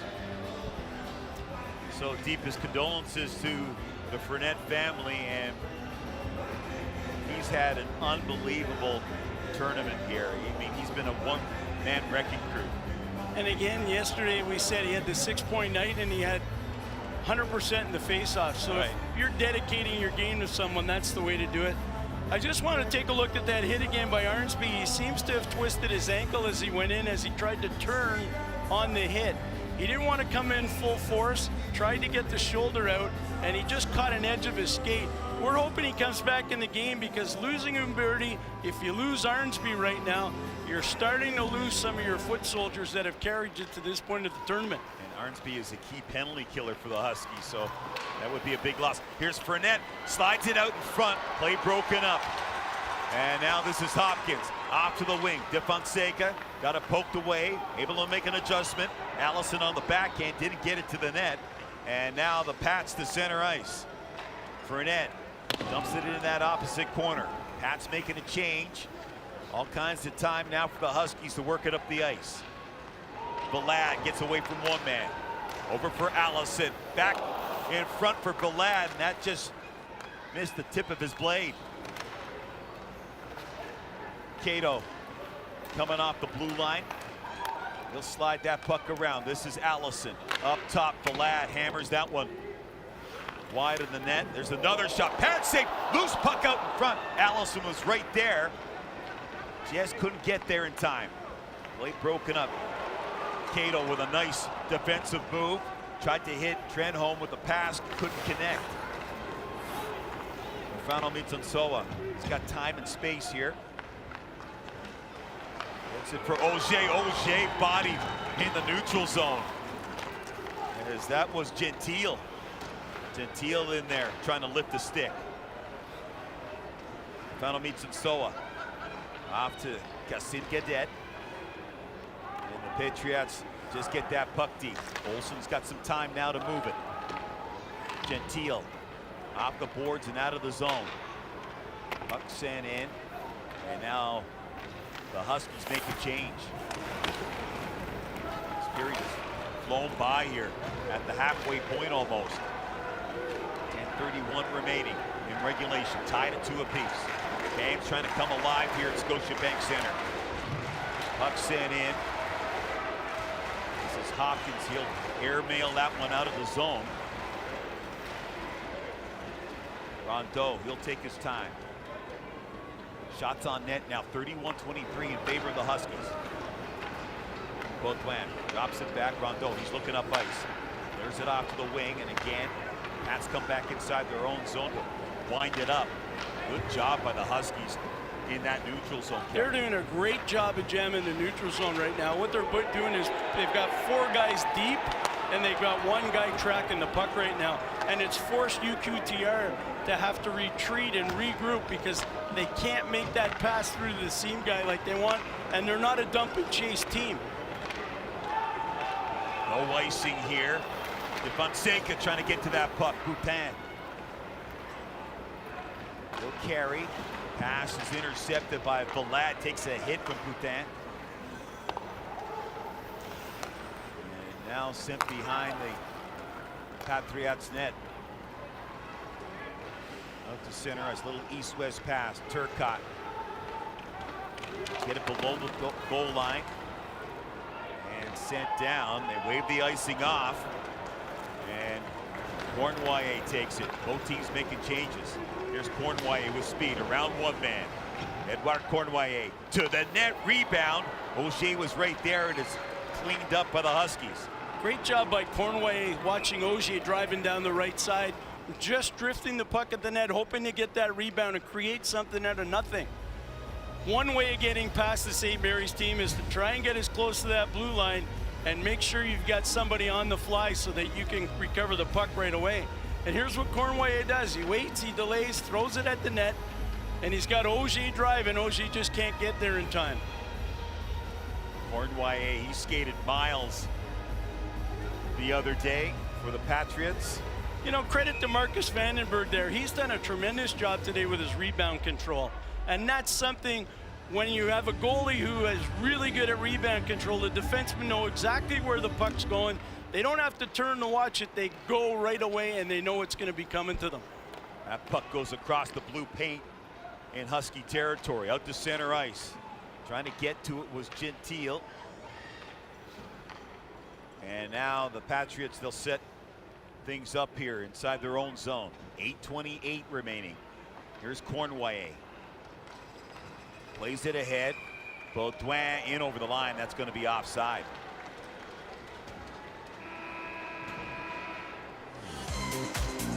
So 8:22 remaining here in regulation. We're tied at 2. Back to Halifax on the other side.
Welcome back to Halifax. Kevin, let's show the folks some goals here. Well, let's take a look at this, the first goal. Lamberti comes down the side. He's all by himself, and he beats Grimard early.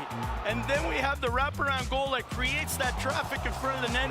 And UQTR Ogier finds a way of poking it through Vandenberg's legs. And then you got Allison, who pulls the solo effort and does it by himself. And then we've got the pass where Baudouin is driving the back door with his stick out. And anytime you drive the net with your stick on the ice, you give a target to your teammate. And if they can get the puck through feet, you've got a good opportunity to tap it in the back door. And that's exactly what Baudouin did. And that's a goal that, similar goal that Baudouin had against Moncton. Yeah, and we saw the same thing the other night when we had the pass come out from the corner from Arnsby out to Vlad on the far side. So another icing call here, 8:14 left. And right now, Kevin, every face-off, speaking of face-off, man, there's Burdette, every face-off is going to be like gold here. And neither team right now is looking to open this game up. It's going to be tight checking, and they're going to look for opportunities, but only when they get inside the offensive zone. Neither one wants to have a neutral zone turnover and lose an opportunity or give an opportunity. There's Allison, he's streaking down the wing, put it over top of the net. De Fonseca down low for Allison, they get away from him. Mitsin-Soa shuffles it off to the wing and then floated out to center ice. This is Hopkins. Gets a little help there from Ritchie. Ritchie center ice and in, and a quick change here for the Huskies. Shots on net, 31-24 in favor of Smew. Boutin. Puck deflected by Ogier. Shot from a oblique angle. That hit the side of the net. Board battle down low on the near side. Into the slot for Cadet. And Vandenberg, the first-year goaltender, comes to the top of the blue paint and makes the save. And his rebound control has been excellent today, Kevin. It's been absolutely phenomenal. And that you see that on that play right there. He sees that play materialize. He sees him coming through the slot, and he comes out, cuts down the angle, and faces up on the puck. But what a great job here in the corner. There's a really good battle. Pass comes out, and that's the bread and butter for the UQTR Patriot. Being lucky in the slot, but being smart enough to get to the slot. Face-off to the right of Vandenberg. Toss up in the face-off circle. That was Arnsby that got taken out of the face-off circle there. I'm just shocked that he's in the game the way he was hobbling around. Puck along the board, sent to the net. That puck is loose, up for grabs on the backhand. And the Patriots come very close. Board battle on the near side. Baudouin loses it, and Baudouin, he knocks down Arnsby, and Arnsby, he's hobbling again. He is trying to gut this one out. Out to center ice. Lafrance dances his man, but then lost the puck at the last second. To Fonseca. Just got it out of the zone. Getting in that danger zone right now, Kevin. 6:27 remaining. Rafano meets Unsoa, tried the solo rush. Turnover, Turcotte over for Dumoulin on that far side half wall. Here's Cornwallis. Rafano meets Unsoa. Down low, oh, what a save! As that was Waugh, redirected it towards Vandenberg, and he made the save. And what a smart play by Vandenberg. He sees Waugh on the outside. He doesn't back up. He comes out and he turns to him and doesn't give him the opportunity to put that puck across the front. We're going to have another look at that. We go from high to low, and then you got Waugh on the side. He's got no intention of taking the shot. His job at that point is to try and pull Vandenberg out and pass it to the backside. And Vandenberg just squares right up and says, "You're not putting it by me." A .935 save percentage in 2 games so far in the University Cup. He has been rock solid for this Huskies team. Here's Gaudette, and he looked to go backdoor. Monroe Boucher was there. Cornwallis gives it a little tap, and now the Patriots back on the attack. Cato in a physical exchange behind the net. Allison is there trying to dig for it. Puck comes loose, and now this is Gentile. Off the glass. Boyd was right there. I think Boyd and Gentile got their wires crossed. Turnover in the neutral zone. Here's Gentile on his horse, trying to turn the corner. Good defensive play. Rondeau, breakaway attempt, and that just got off the tape of Waugh. Nice vision there from Rondeau. Baudouin. Slide it down the corner. Waugh. Dumoulin. We'll take it from low, back up to high. Boutin with the shot. That bobbles around, and now this is Big Ben Boyd. He'll send it down the ice, and both teams, they want to make changes here. Under 5 minutes left in regulation. Tied at 2 apiece. National championship on the line. With speed, Waugh flares it off to the wing. Baudouin was there, but they're going to call that offside. Both these goalies will have to be sharp as tacks here. 4:48 remaining in regulation, and we are tied at 2. As conflict escalates in the Middle East, millions of people are in urgent need of food, water, shelter, and medical care. Humanitarian coalition members are moving fast to deliver aid in Lebanon, Syria, and across the region. But we need your support to save even more lives. Donate now at together.ca. Your donation can help families caught in the Middle East emergency. That's together.ca. The Humanitarian Coalition. Together, saving more lives. Incoming dishes! Doc! Dawn Power Wash flies through 99% of grease and grime in half the time. Yeah, it absorbs grease 5 times faster. Even replaces multiple cleaning products. Ooh, those suds got game. Dawn Power Wash, the better grease getter. Are you ready to sleep all night long? Get a restful, undisturbed night of sleep with 25% off almost everything at the Sleep Easy event. Only for a few days at Sleep Country. Talk about a good night's sleep.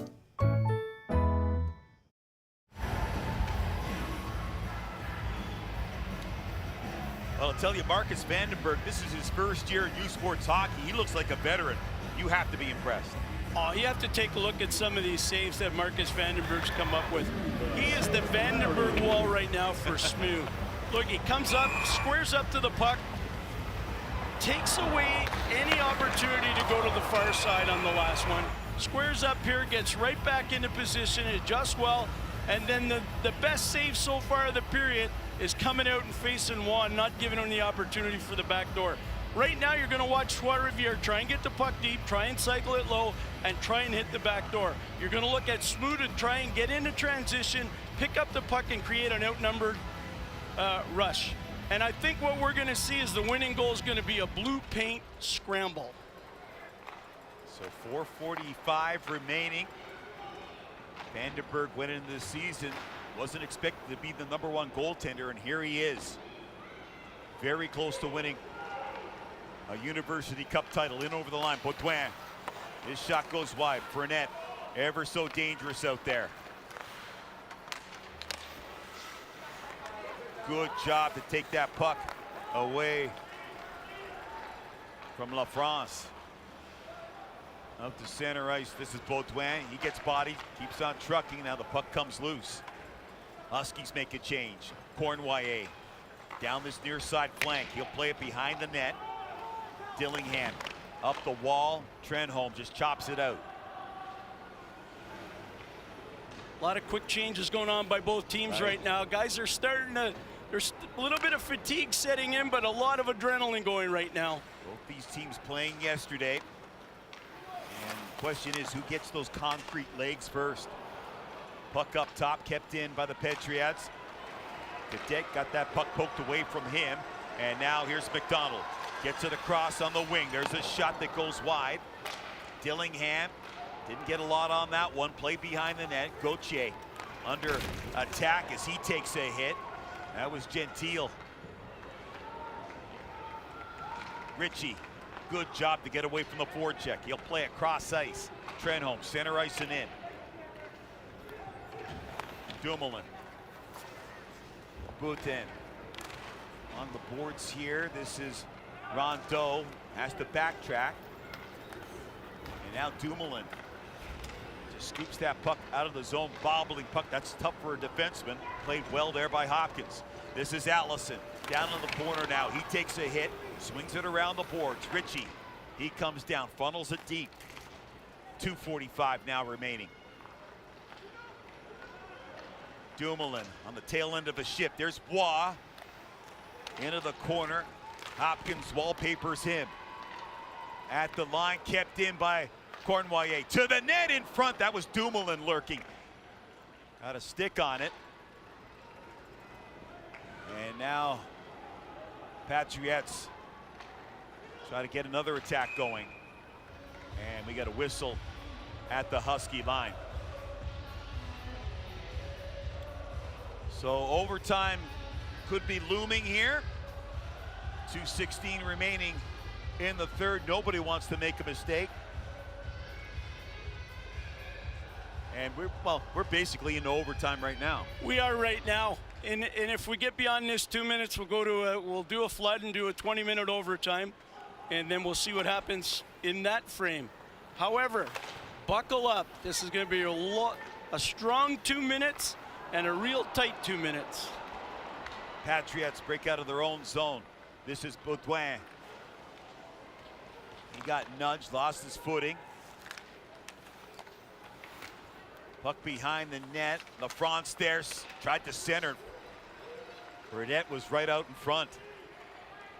Dylan Andrews sidesteps the check. Andrews, he'll just dump that puck in far side corner. Monroe Boucher hacks at it to center ice.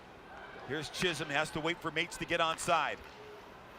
Chisholm back on it again, slaps that one, and he got too much air underneath that, and it goes out of play. You know, Peter, we haven't seen this type of fatigue all night, and you're seeing the legs and the feet right now. You got spaghetti knees and cement feet right now. You're seeing guys take 15-second shifts and go to the bench. And all night long, what we've seen is high intensity from St. Mary's and a lot of contact. Since that hit in the corner by Arnsby when he caught his edge, the St. Mary's team physicality has dropped from a 10 to a 6. And right now, when that happens, UQTR is starting to find another gear and spending more time in St. Mary's end. And right now, all they're going to do is try and drift pucks, and create something out of nothing. Both these teams have played a lot of hockey in a short period of time. Vlad to the point. Ritchie does a great job getting away from his man, Monroe Boucher.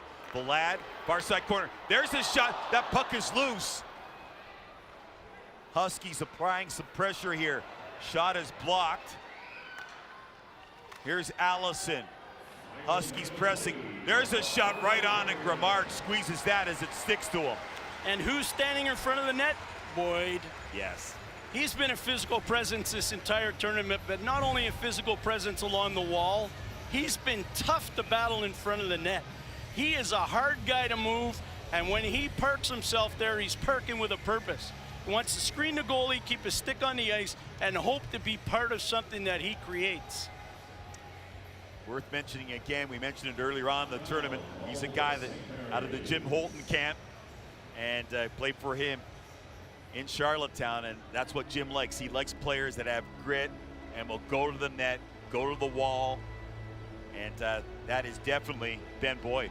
You know what you see when you watch a university game is a lot of guys coming out of major junior, and there's a lot of coaching influence that goes on there. And if you can come up with the right combination of players that have played for the right coaches, you'll have players playing with intensity, players involved in developing culture, and you'll also have players that'll play for each other. And that's what's instilled at every level of hockey in this country by coaches as players move up. And when you get that culmination of all that teaching all the way through, great things can happen in hockey, and we're seeing that here at the University Cup. So 57.2 seconds remaining, and this will be a very key face-off, biggest face-off of the afternoon. Allison moves in to take it for the Huskies, and it will be Monroe Boucher for the Pats. Cornwallis able to win a battle in the corner. Now comes up to Fournette. Ritchie back on the puck. Hopkins, he'll just scoop it out of the zone. And just cleared. Oh, almost too many men on the ice there. That would have been dangerous. And now they're with 4. Puck sent deep. That's Boyd. Funnels it down low. Vlad jumps on that puck, wins the puck battle, plays it up top. There's a shot by Dillingham. That got deflected away. Loose puck up front. Grimard with a save. Allison right there could have ended it. Chance there. Puck is loose again. Allison digs at it. Still loose. And another opportunity for the Huskies. My, oh my. Kevin, they had 3 or 4 good looks right there. That's 4 great looks that St. Mary's had right now, and it's right in the blue paint where we thought this game would be decided. We're down to 2.1 seconds, and you don't come any closer to winning a game at a buzzer beater than you did right now, but you still have to beat Grimard. And let's not forget, as good as Vandenberg's been down in St. Mary's zone, Grimard's been the goalie down in the UQTR zone. They've played head-to-head right now, and neither one of them is going to give an inch for the guys that have been playing in front of them. Here's a crucial face-off right now. 2.1 seconds remaining, and it's possible to hit Pater.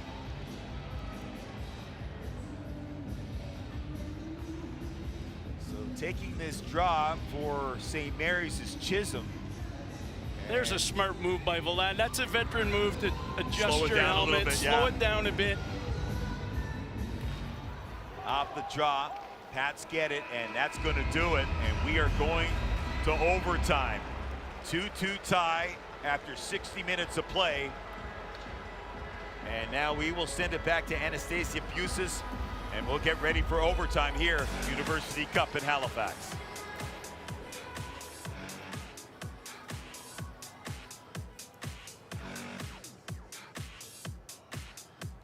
Well, they say it's a long time if you want to rock and roll, and we are going to overtime. More analysis after this.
All right, we're headed to overtime in Halifax and in Elmira, Ontario.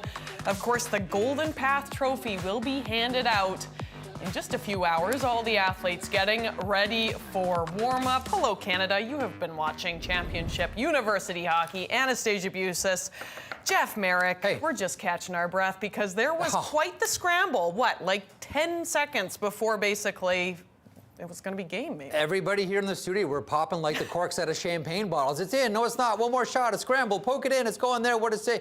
William. Oh. At the end of all of it, we're going to get into goaltending here in a couple of seconds, but just have a peek at what Anastasia is talking about here. It's the dying seconds, right? One shot. Who wants to be a hero? Who wants to be a hero? The goaltender for UQTR. Everybody having a whack at this pinata. You know, I'll tell you, there's been a number of different sayings about goaltenders over the years. Ned Harkness used to say we should change the name of the game from hockey to goalie because that's all that matters. You know, Alain Vigneault would say hockey is easy. If my goalie is better than your goalie, I win. If your goalie is better than my goalie, I win. My favorite, Anastasia, is this one from Harry Sinden, who used to say, goaltending is like oxygen. I only think about it when I don't have it. And UQTR very much is breathing right now going into overtime because they have the goaltending. That was a tremendous performance in the dying seconds. Just quickly, I know you wanted to touch upon Marc-Etienne Hubert. Sure. Of course, their head coach. What do you think his scouting report on Gray-Mard is? You know, it's fascinating. You know, this is one of the more unique coaches I would submit in all of Canadian hockey at any level. Now, I was speaking to Matthew Turcotte yesterday. Matthew was the assistant coach along with Hubert in Chicoutimi in the Q, and he would talk about his preparation.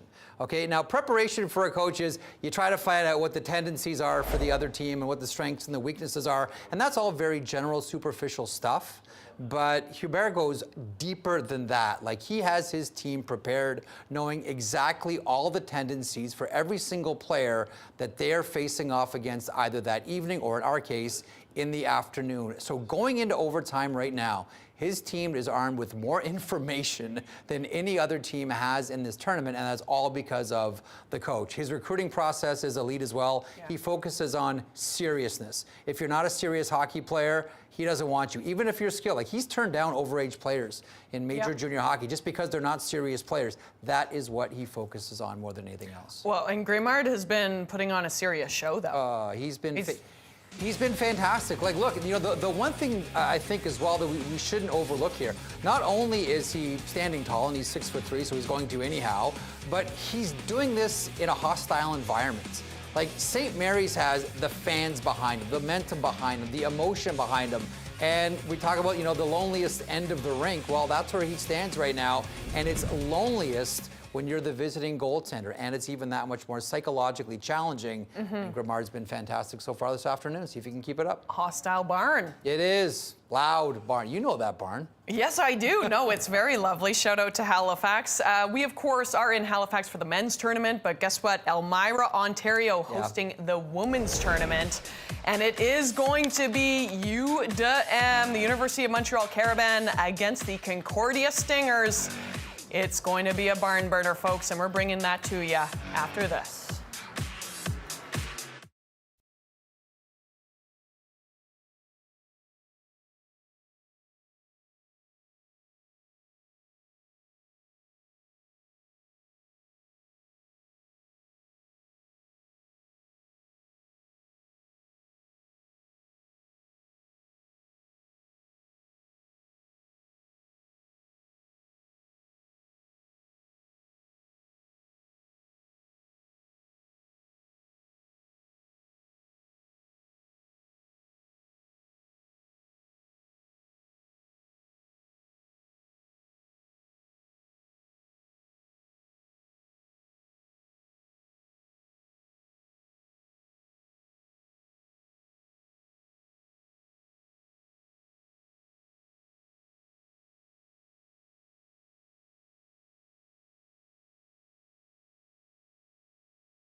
see. Wilkie, now the gold standards.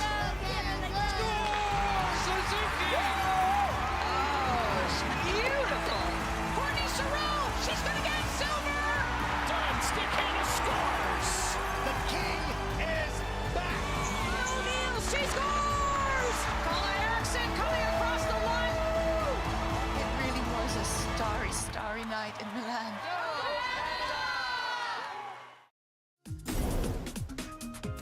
Welcome back. We have University Championship hockey all day on CBC, and of course, the women are facing off now. It's the Montreal Caravan versus the Concordia Stingers. It's an intercity rivalry, really, and everyone is getting ready for warm-ups.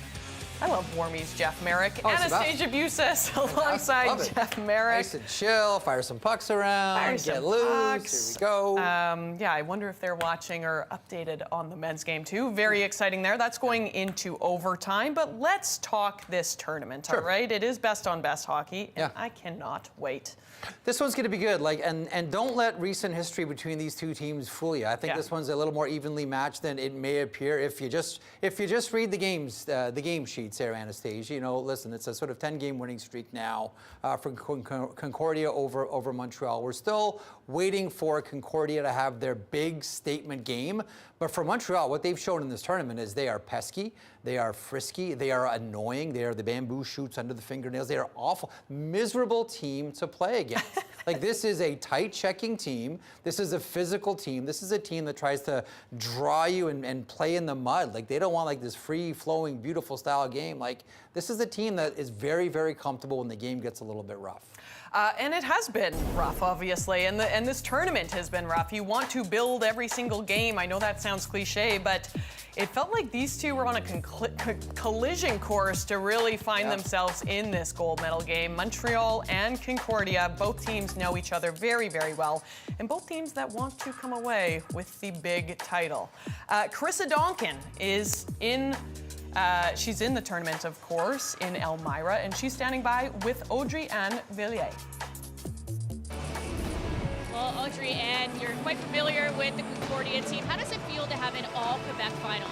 It's awesome. It proves that our league in Quebec is strong, and can't wait to play this game. You know, you came in as the 8th seed, but all you've done is topple opponent after opponent. What does that say about the resilience of this team? I think it shows everything. We're a strong group. We have the passion. We're together in this, and I think it's going to show on the ice today. And you've had a journey back to this program after playing in Sweden, after being drafted into the PWHL. What would it mean for you to win a national title with this program? It would mean everything. I'm here for that, and I told Isabelle when I came back that we were going to win this championship, so hopefully today is going to be a good day. Best of luck. Merci. Great to see her back. And yes, an unlikely journey, but that's what I love about university hockey too. Everyone's got a space. Absolutely, and maybe I'm naive, but like I'm a sucker for stories like this all the time. And a story like that, you know, traveling all over, chasing the dream, never giving up, never quitting, always sticking with it. You know, she talked. Andrea just talked about, you know, the passion that she has for everything. And have a look at this board. You know, not to cast aspersions on other athletes, but like Anastasia, pick the place where you can see a lot of other athletes saying, that's enough for me. Yeah. Okay, I've come to the end of my road. That's enough. I'm going to pack it in. In sports, we should, and thankfully we do, celebrate athletes that don't give up. Celebrate athletes that say, like, you know what, okay, that's the end of one road here, but another road is opened up down here, and as long as I can keep skating, and as long as someone still wants me on their team, I'm going to keep playing. Hers is a great example of that. A great example. There's so many good examples of that, too, and I know, I mean, we're coming from an overtime, post-overtime, of course, or we're getting to overtime, but it does really come down to goalkeeping a lot of the time. Show me a good goalie, I'll show you a good coach. There's another old cliche we can throw out about goal. Maud Desroches has been outstanding. I know there was one sort of own goal that everybody would like to forget about in this tournament, but she's been outstanding. And, you know, one of the reasons why I think Montreal has this reputation for being the pesky team that they are, the tough to play against team, is they know they can cheat a little because of who they have in net. Now, she's going to be tested against a high-powered octane offense with the Concordia Stingers here. But make no mistake about it, this is one of the best goaltenders at the tournament, and she allows them to play the way. Like, you can play a little bit dirty. if you have a goaltender, like you can take the odd penalty, knowing that that player right there is your best penalty killer. So much confidence behind them. You know who has to have a lot of confidence, though, is Concordia, though. This is an amazing program. How many times have they been back to the final in the last handful of years? And in my opinion, that really goes down to the coach, Julie Chu. I'm a big fan. Is it Julie Chu or is it Julie Chill? I swear, I have never seen, and you know her better than I do, like you know her person, I have never seen her panic. And even yesterday, you know, they're one shot away from being eliminated. She's doing an interview with Carissa, and you couldn't tell what the score was. Yeah. She just thinks this is the best thing of all time. The wonderful thing about that is, as she has a long time ago transitioned from an elite level player to an elite level coach, you see that all the way down the bench. Like in yesterday's semifinal game against Guelph, this was a really tight game all the way through, right into overtime. Even in overtime, there was a crossbar hit by Guelph, and that could be it. Like, that's Concordia's season. Never a moment did you see Concordia panic. No. There was never any stress. The nerves were not close to the skin. They were all Julie Chill. Julie Chill. Yes, I do know Julie Chill, Julie Chu very well. And as a Canadian athlete, I mean, it's quite amazing to admit that perhaps one of my heroes is an American women's hockey player. Courtney Rice had an unbelievable goal as well. She really did. She scored a gorgeous one. And there's a couple of things on this play too. And one of the people that I want to focus on here, outside of Courtney Rice herself, and this is a gorgeous play. Watch number 6 wide. Okay, watch number 6 race to the net. Now that is one of our favorite players around these parts. That is Katja Pelowicz. She was a captain at St. Thomas for the last 4 seasons, her first year at Concordia. What she does is she drives wide, she goes to the post so the goaltender can't get square to Rice and has to cheat a little bit and opens up that shot for Rice in the process.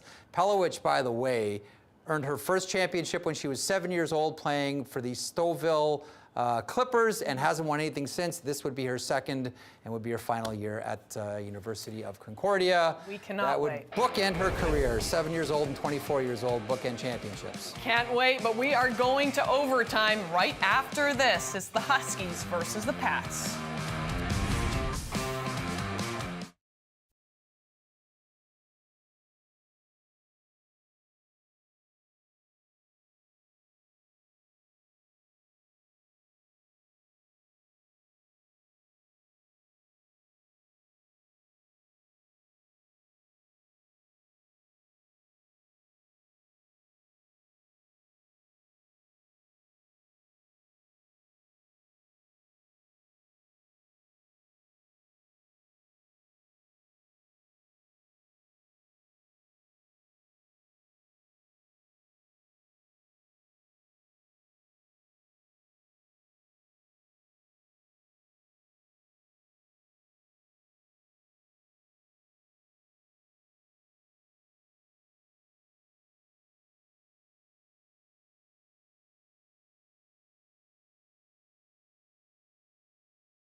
Wilkie, now the gold standards.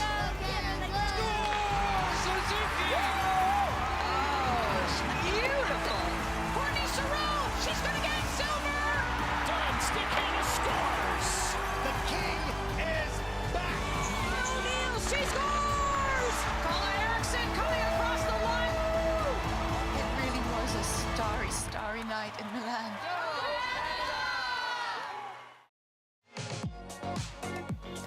Welcome back to Halifax. We are en route to overtime. The Patriots versus the Huskies. Peter and Kevin, take it away. Tied at 2 apiece between the Pats and St. Mary's. Welcome back to Halifax, Scotiabank Centre. 2-2 tie.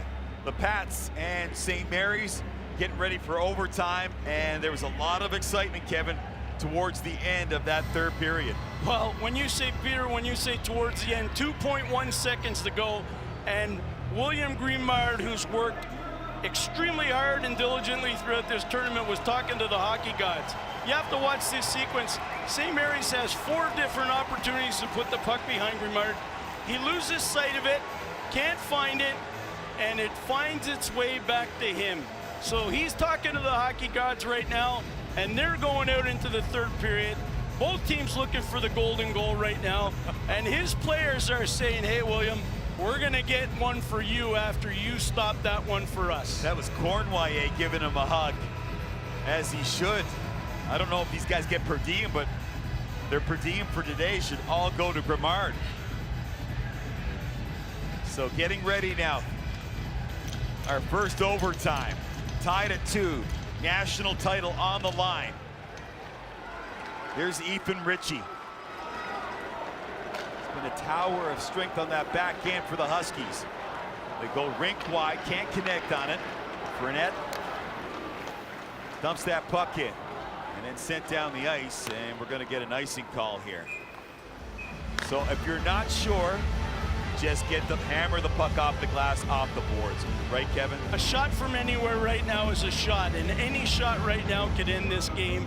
And the golden goal is what you're looking for in a tournament like this once you get to overtime. You don't care how it goes in, you just want it to go in. And so shoot from everywhere and drive hard on the rebound. And same thing defensively. I mean, if you're not sure, just bank it off the glass or off the boards, right? Up and out. There's a shot from a sharp angle, and Vandenberg makes the save. And Marcus Vandenberg, first-year goaltender, looks like a veteran as we take a look at this shot here. UQTR wins the draw, cycles back, comes out from the shot, and Marcus Vandenberg, the Vandenberg wall, just shuts it down. Big face-off to the right of Vandenberg.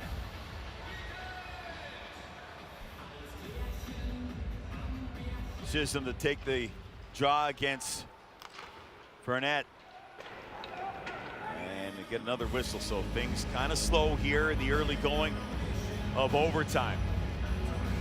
Now, Peter, I don't want to put any hex on this game, but when you watch an NHL game and it goes in overtime, it usually finishes quickly. We've seen University Cups go to 3, 4, and 5 periods. Well, there was a game here about 10 years ago, I think, that went to 4 or 5 or 6 periods in the University Cup. So again, another ozone face-off for Trois-Rivières. Comes back to the point. Here's Cornwallis. Half ball sent to the net, and now Holmes has it. He'll get it to Ben Boyd. Boyd, his clearing attempt, that goes off of Chisholm.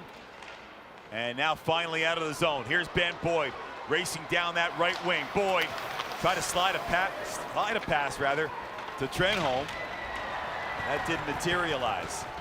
Here's Boyd, got to be careful. And now 9 ironed out to center ice. This is Allison. He tried to feed Vlad. Puck batted down. Here's Dumoulin. His shot goes high and wide. Allison with force in over the line. Vlad with a shot. Big rebound out in front. Grimard right there to make the save. And they whistle things down, and the fans not very happy with that. Well, William Grimard equal to the task at the opposite end of Marcus Vandenberg right now. He puts up the wall, keeps the puck out. The rebound was loose, but the referee lost sight of the puck. It looked like he had it, and then somebody kicked it out from underneath his glove. There he gets a little help from Turcotte to prevent that puck from crossing the line. St. Mary's, they'll filter it into the corner. Andrews is there on the hunt. Now it comes to Waugh. Blindly played it up the wall, kept in momentarily by Ritchie.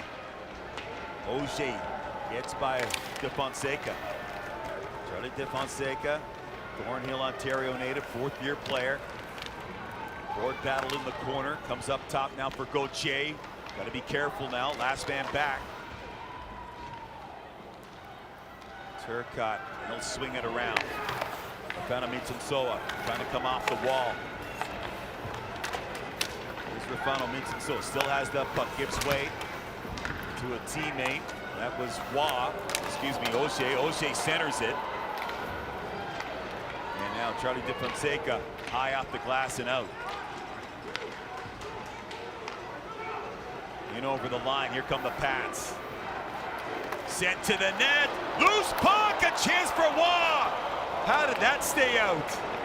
That pinballed around, and Waugh almost ended this game for the Pats. Rondeau, he'll pick it up on that far side. Puts it on the tape. LaFrance moves in. Good defensive play. As that was Jacob Holmes. Boyd tries to get in there. Boutin comes up from behind the net, leaves it. Cournoyer will take his time. Fans do not like that. And now Cournoyer off to the wing. Monroe Boucher behind the net. He'll go for a lap. Kept in down the line. Dumoulin is right there. Chisholm will plaster him up against the end boards. Holmes is in there digging for it. And now Gauthier comes down off the point. Pat save by Vandenberg. And now on the counter, here come the Huskies. In over the line. And now Gentile reaches for it. Desperation now for the Pats inside their own zone. Centered out in front. That puck is above the blue paint. There's a shot. Stopped by Grimard. Good pressure from the Huskies as Allison let that fly. So you come down one end. UQTR leads the rush, comes down, creates some offensive thrust. Turnover in the corner. And then St. Mary's comes down and creates offensive thrust inside the UQTR zone. We've got a real battle going on right here. Neither team's going to give an inch inside their zone. But I'll tell you what, it's a turnover right now. It's an unforced error right now that's going to make a difference here. Another big face-off. Ben Allison to take it. He loses it. Edouard Cournoyer, the former Quebec Rampart, will get another opportunity to clear the zone. He goes high glass. Down the ice it goes, and that will be an icing call against the Pats.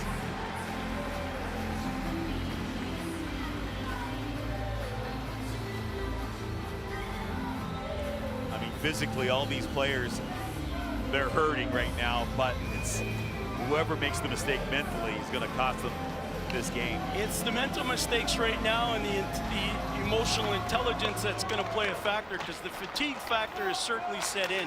There's a slap shot that got diffused by Fournette. Allison down in the corner. They go from low to high. This is Ritchie. Plays it behind the net. Waugh, he'll just loft that out to center ice. 15:38 remaining here in this overtime period, and that puck goes off the stick of Trenholm and out of play. You know what, Peter? I'm looking over at the benches and I see the coaches encouraging their players, pumping them up, trying to give them energy that they might not have in their legs right now, but hoping to spark someone to take that puck and drive with it. And what you're noticing now is, as fatigued as those guys are, both benches were up on their feet just now. So there's a little bit more fuel in the tank here. Boyd slides it around behind the net. Trenholm hops on that puck. Connor Trenholm. He'll filter it down low once again. Here's Boyd. Boyd off to the side of the net. Up top, there's a shot. That got deflected wide as Dillingham let it rip. And again, you're going to see a lot of quick changing right now. Nobody wants to get out on the ice and be fatigued. So here the puck comes back from behind the net, and Dillingham is just ready for that one-timer, and that's what's going to make a difference in this game. We just talked earlier about taking shots from anywhere. That's the mission right now. Pucks on net, pucks on net, pucks on net. And again another key face-off, this time won by the Pats. They get it off the glass. Allison is there into the slot. Vlad, he whiffed on that one-time attempt. Squirts out in front again. Here's Allison. A chance for Vlad. That's blocked. Another chance. Oh, what a save by Grimard. Get out of town. He saved the day for Trois-Rivières right there. That's what William Grimard has done for this UQTR Patriot team all season. There's no quit in him.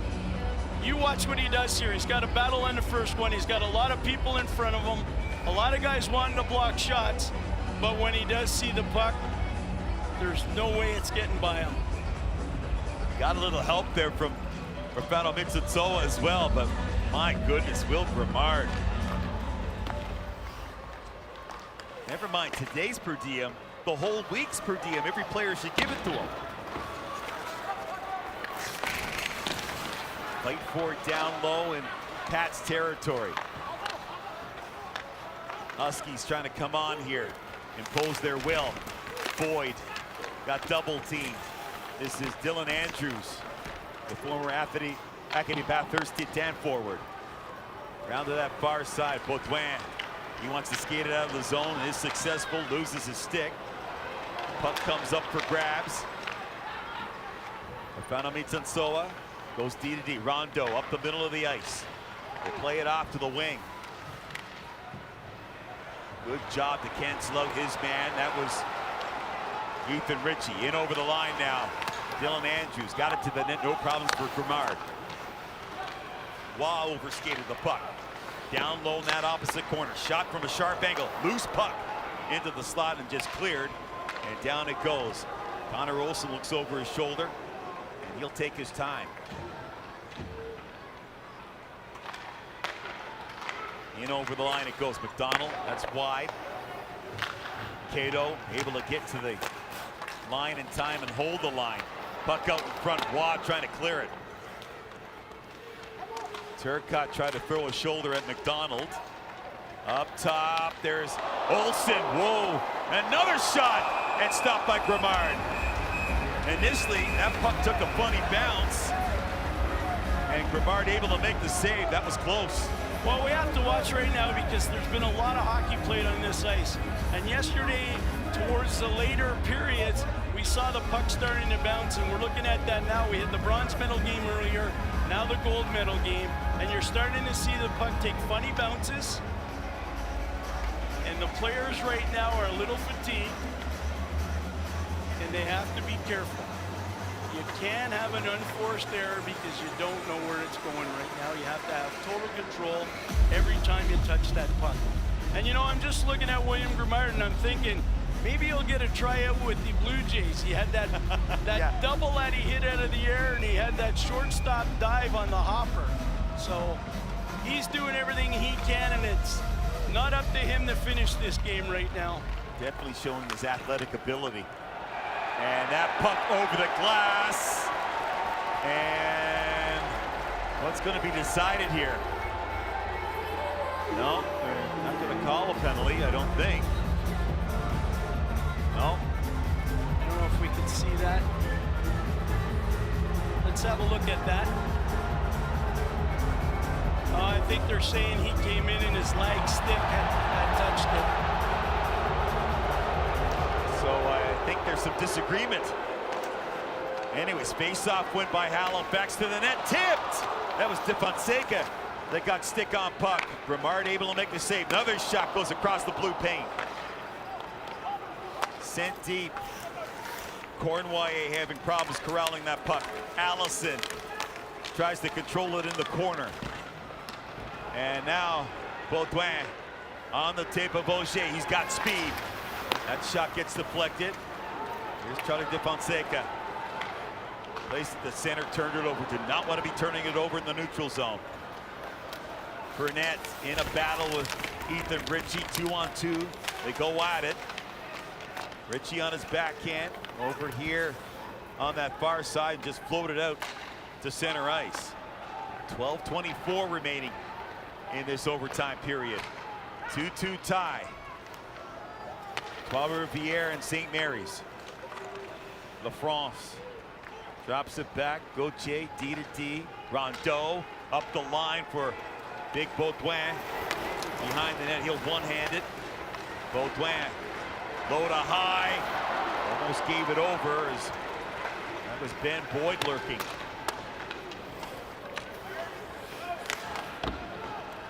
Dillingham out to center ice. Boyd will twist, sends it in. Grimard. Rafael Mitsutsoa moved that puck quickly. Two Huskies were around him. And now This is Turcotte. Turcotte reaching for that puck. Good job by Cato to clear the zone. That puck squirts loose. Gentile, he jumps on that. Takes his shot. Grimard got a piece of that one, I think. And it comes out to center. Sent right back in again.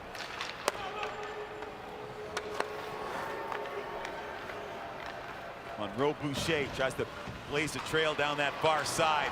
Oh, stick comes up on Allison. No call. Play on, and Allison has gone to the bench. And we'll get a whistle here. And Allison, I think he's leaking. Yeah, he's leaking big time. I think we're going to have a conference here with the officials.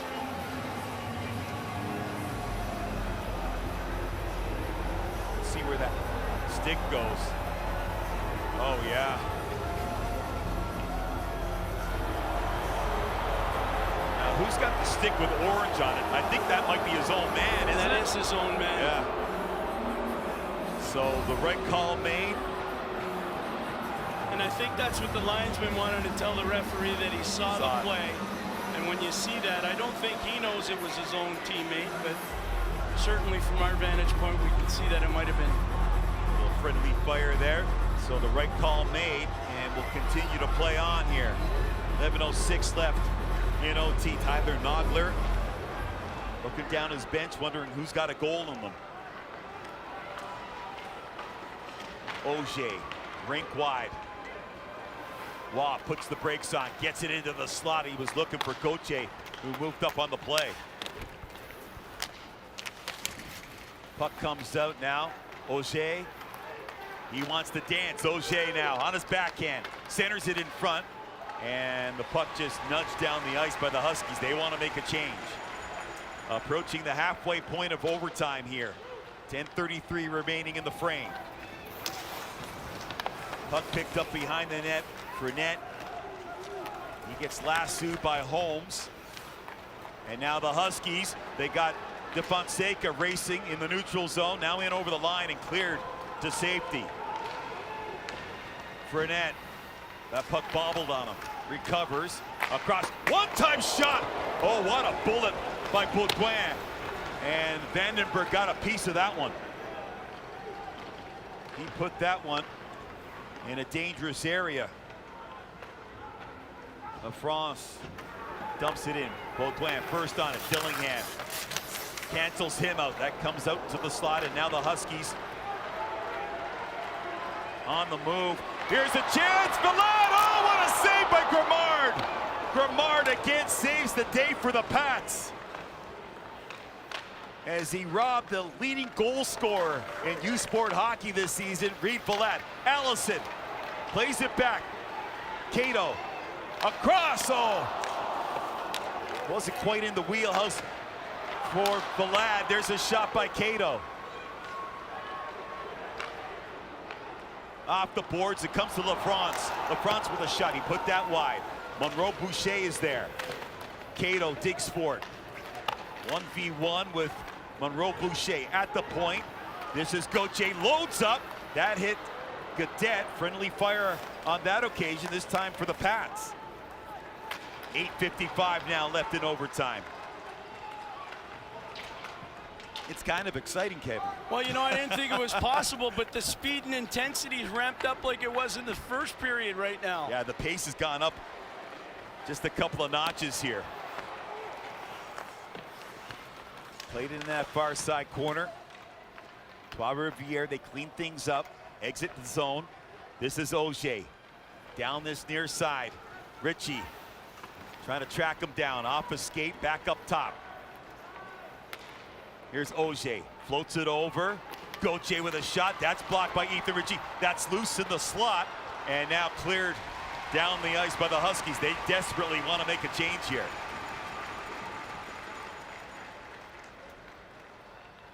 Edouard Cornouaille off the boards. Cato out to center. They go rink wide, trying to get to that. Is DeFonseca. Good job by Cornouaille to defend. Turcotte. Ludovic Soucy. His shot that goes wide. now Cornway. Cornway has been very rock solid in the postseason, OUA playoffs, and he's been good in this tournament. Susi waited in the slot, and now they have to go back for it. There's Rondeau. He has a goal in this game for the Pats. Monroe Boucher flies down this wing. Lost the handle, and you can really see that the ice is giving the players some difficulty when it comes to handling the puck. There's a shot, and that's gloved. I don't know how Vandenberg saw that one, but he scoops it up, and we'll get a stoppage. Right now, his focus is dialed in, just as his vis-a-vis William Grimard at the other end. Vandenberg playing some solid hockey. Take a look at it right here. Well, you have the cutback by UQTR here, and the puck comes down the side. Vandenberg sees it. His defenseman doesn't let the guy get in front of him on the screen, keeps him to the outside, and allows Vandenberg to see that puck. Smart play even at this juncture in the game when you're tired. Puck sent down the ice. Fano meets Ansoa behind his net. He'll get flushed out. Fano meets Ansoa to center ice. Look out. Dodges a check as he dumped that puck in. Auger just throws it into the corner. Played to center, and that eluded Allison, and that's going to be an icing call. Shots on net now, 47-31 in favor of the Huskies.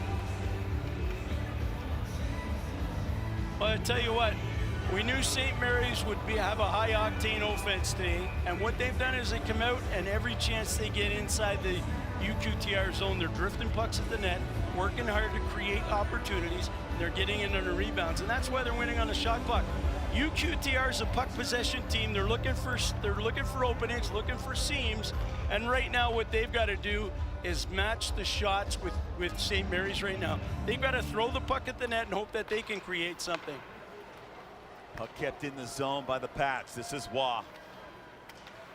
St. Mary's, they won their first game in overtime against Saskatchewan 4-3. Ethan Ritchie with the OT winner. Cornway, just dump it down low. Dumoulin swings it around. Jumping on it is Turcotte. He'll reverse. Good stick by Allison. Here's Turcotte. Engages. Waugh. Cornway with a shot. That puck is loose in front. Oh, a chance for Dumoulin. Couldn't put it away. A little bit of a press here now from the Pats. Over here for Gauthier. High tip. That hits somebody out in front. Now Vlad, he wants to get that puck out, and it goes into the Pats bench. And that's what both teams need to do right now. Keep that sustained pressure for as long as they can and force that net front play right now. Great job by Vandenberg down here. Oh, there was the chance right there. That was the golden chance right there for Gosselin. The golden goose standing right next to the goaltender. Vandenberg's pad. I'll tell you what, that pad's about 9 feet wide. They score! La France from the point. A seeing eye shot. And the Patriots have won the national title for the 6th time in their history. And you know, Peter, we said it was going to be a shot on net. Doesn't have to be a shot where you see the net. The puck has eyes, and that's exactly what LaFrance did. He put it on. And I've got to tell you this. I was thinking when they went in between periods getting ready for the overtime, Marc-Etienne Hubert has played here as a player, and in overtime, he's the guy in 2002 that took the shot that won the national championship that was called the golden goal. All he had to do was walk in there and tell his guys, hey boys, I know what this is. I've done it, you can do it. And what we just saw was a shot on net from LaFrance from the back end, and everything that Marcus Vandenberg has done all day doesn't go for naught. That puck had eyes, that puck found its way in, and the UQTR Patriots have just won their 6th national championship. Unbelievable, and the Nike peak performer of the game is, of course, it's the man with the game winner, Felix Lafrance, and he has had a solid tournament. He's been unbelievable in the OUA playoffs, so it's only fitting that he gets the winning goal. There's Marc-Etienne Hubert. He knows exactly what Lafrance is going to be feeling like. And for Marc-Etienne Hubert, that's his second U Cup title. That's what he's telling him in his ear.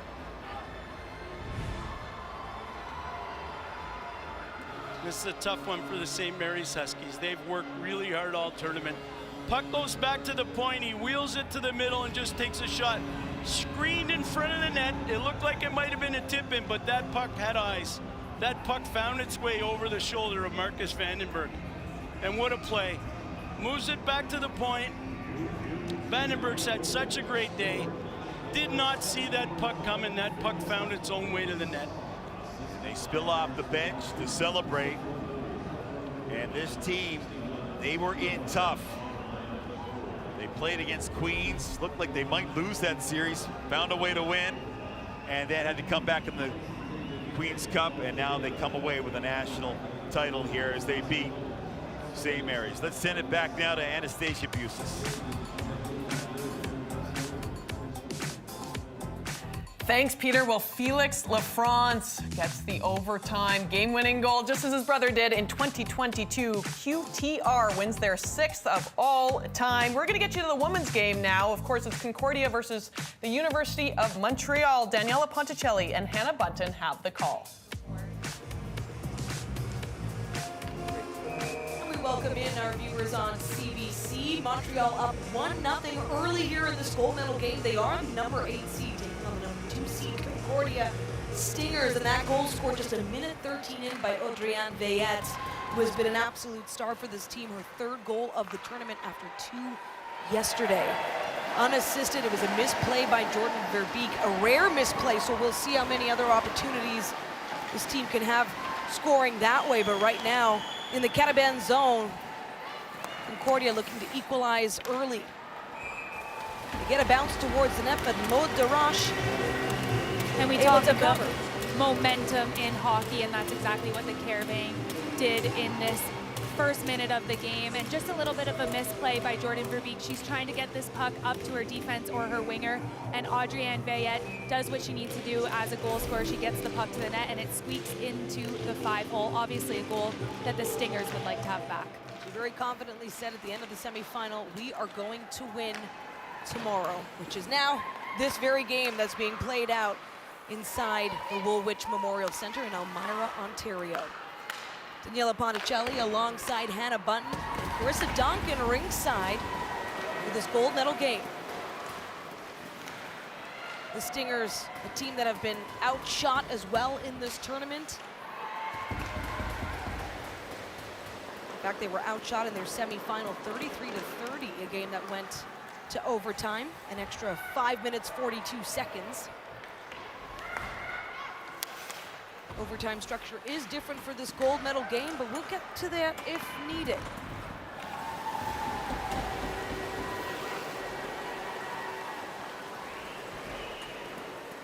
Both these teams have won national titles by shutting out their opponent. They have never faced one another on this stage, let alone in a final. In comes Lucier. She's looking to spin it around.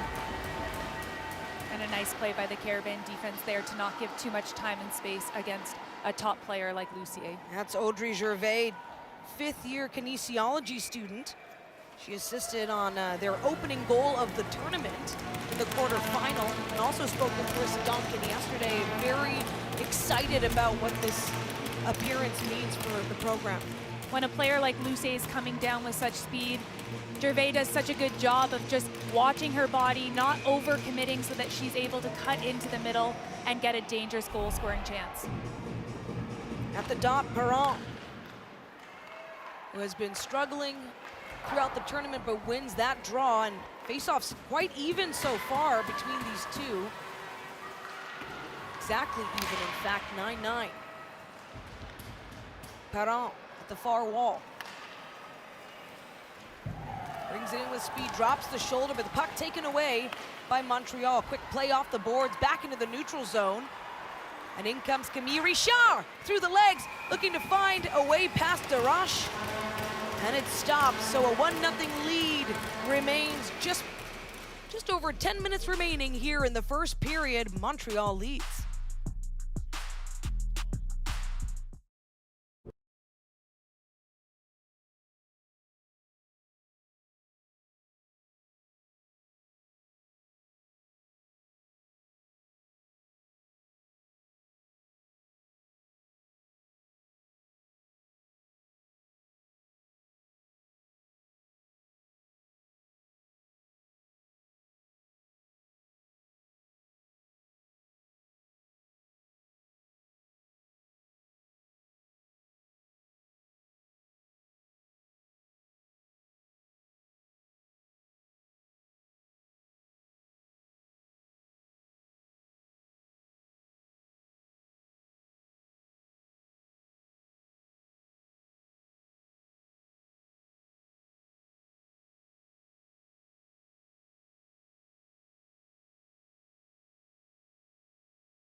Program has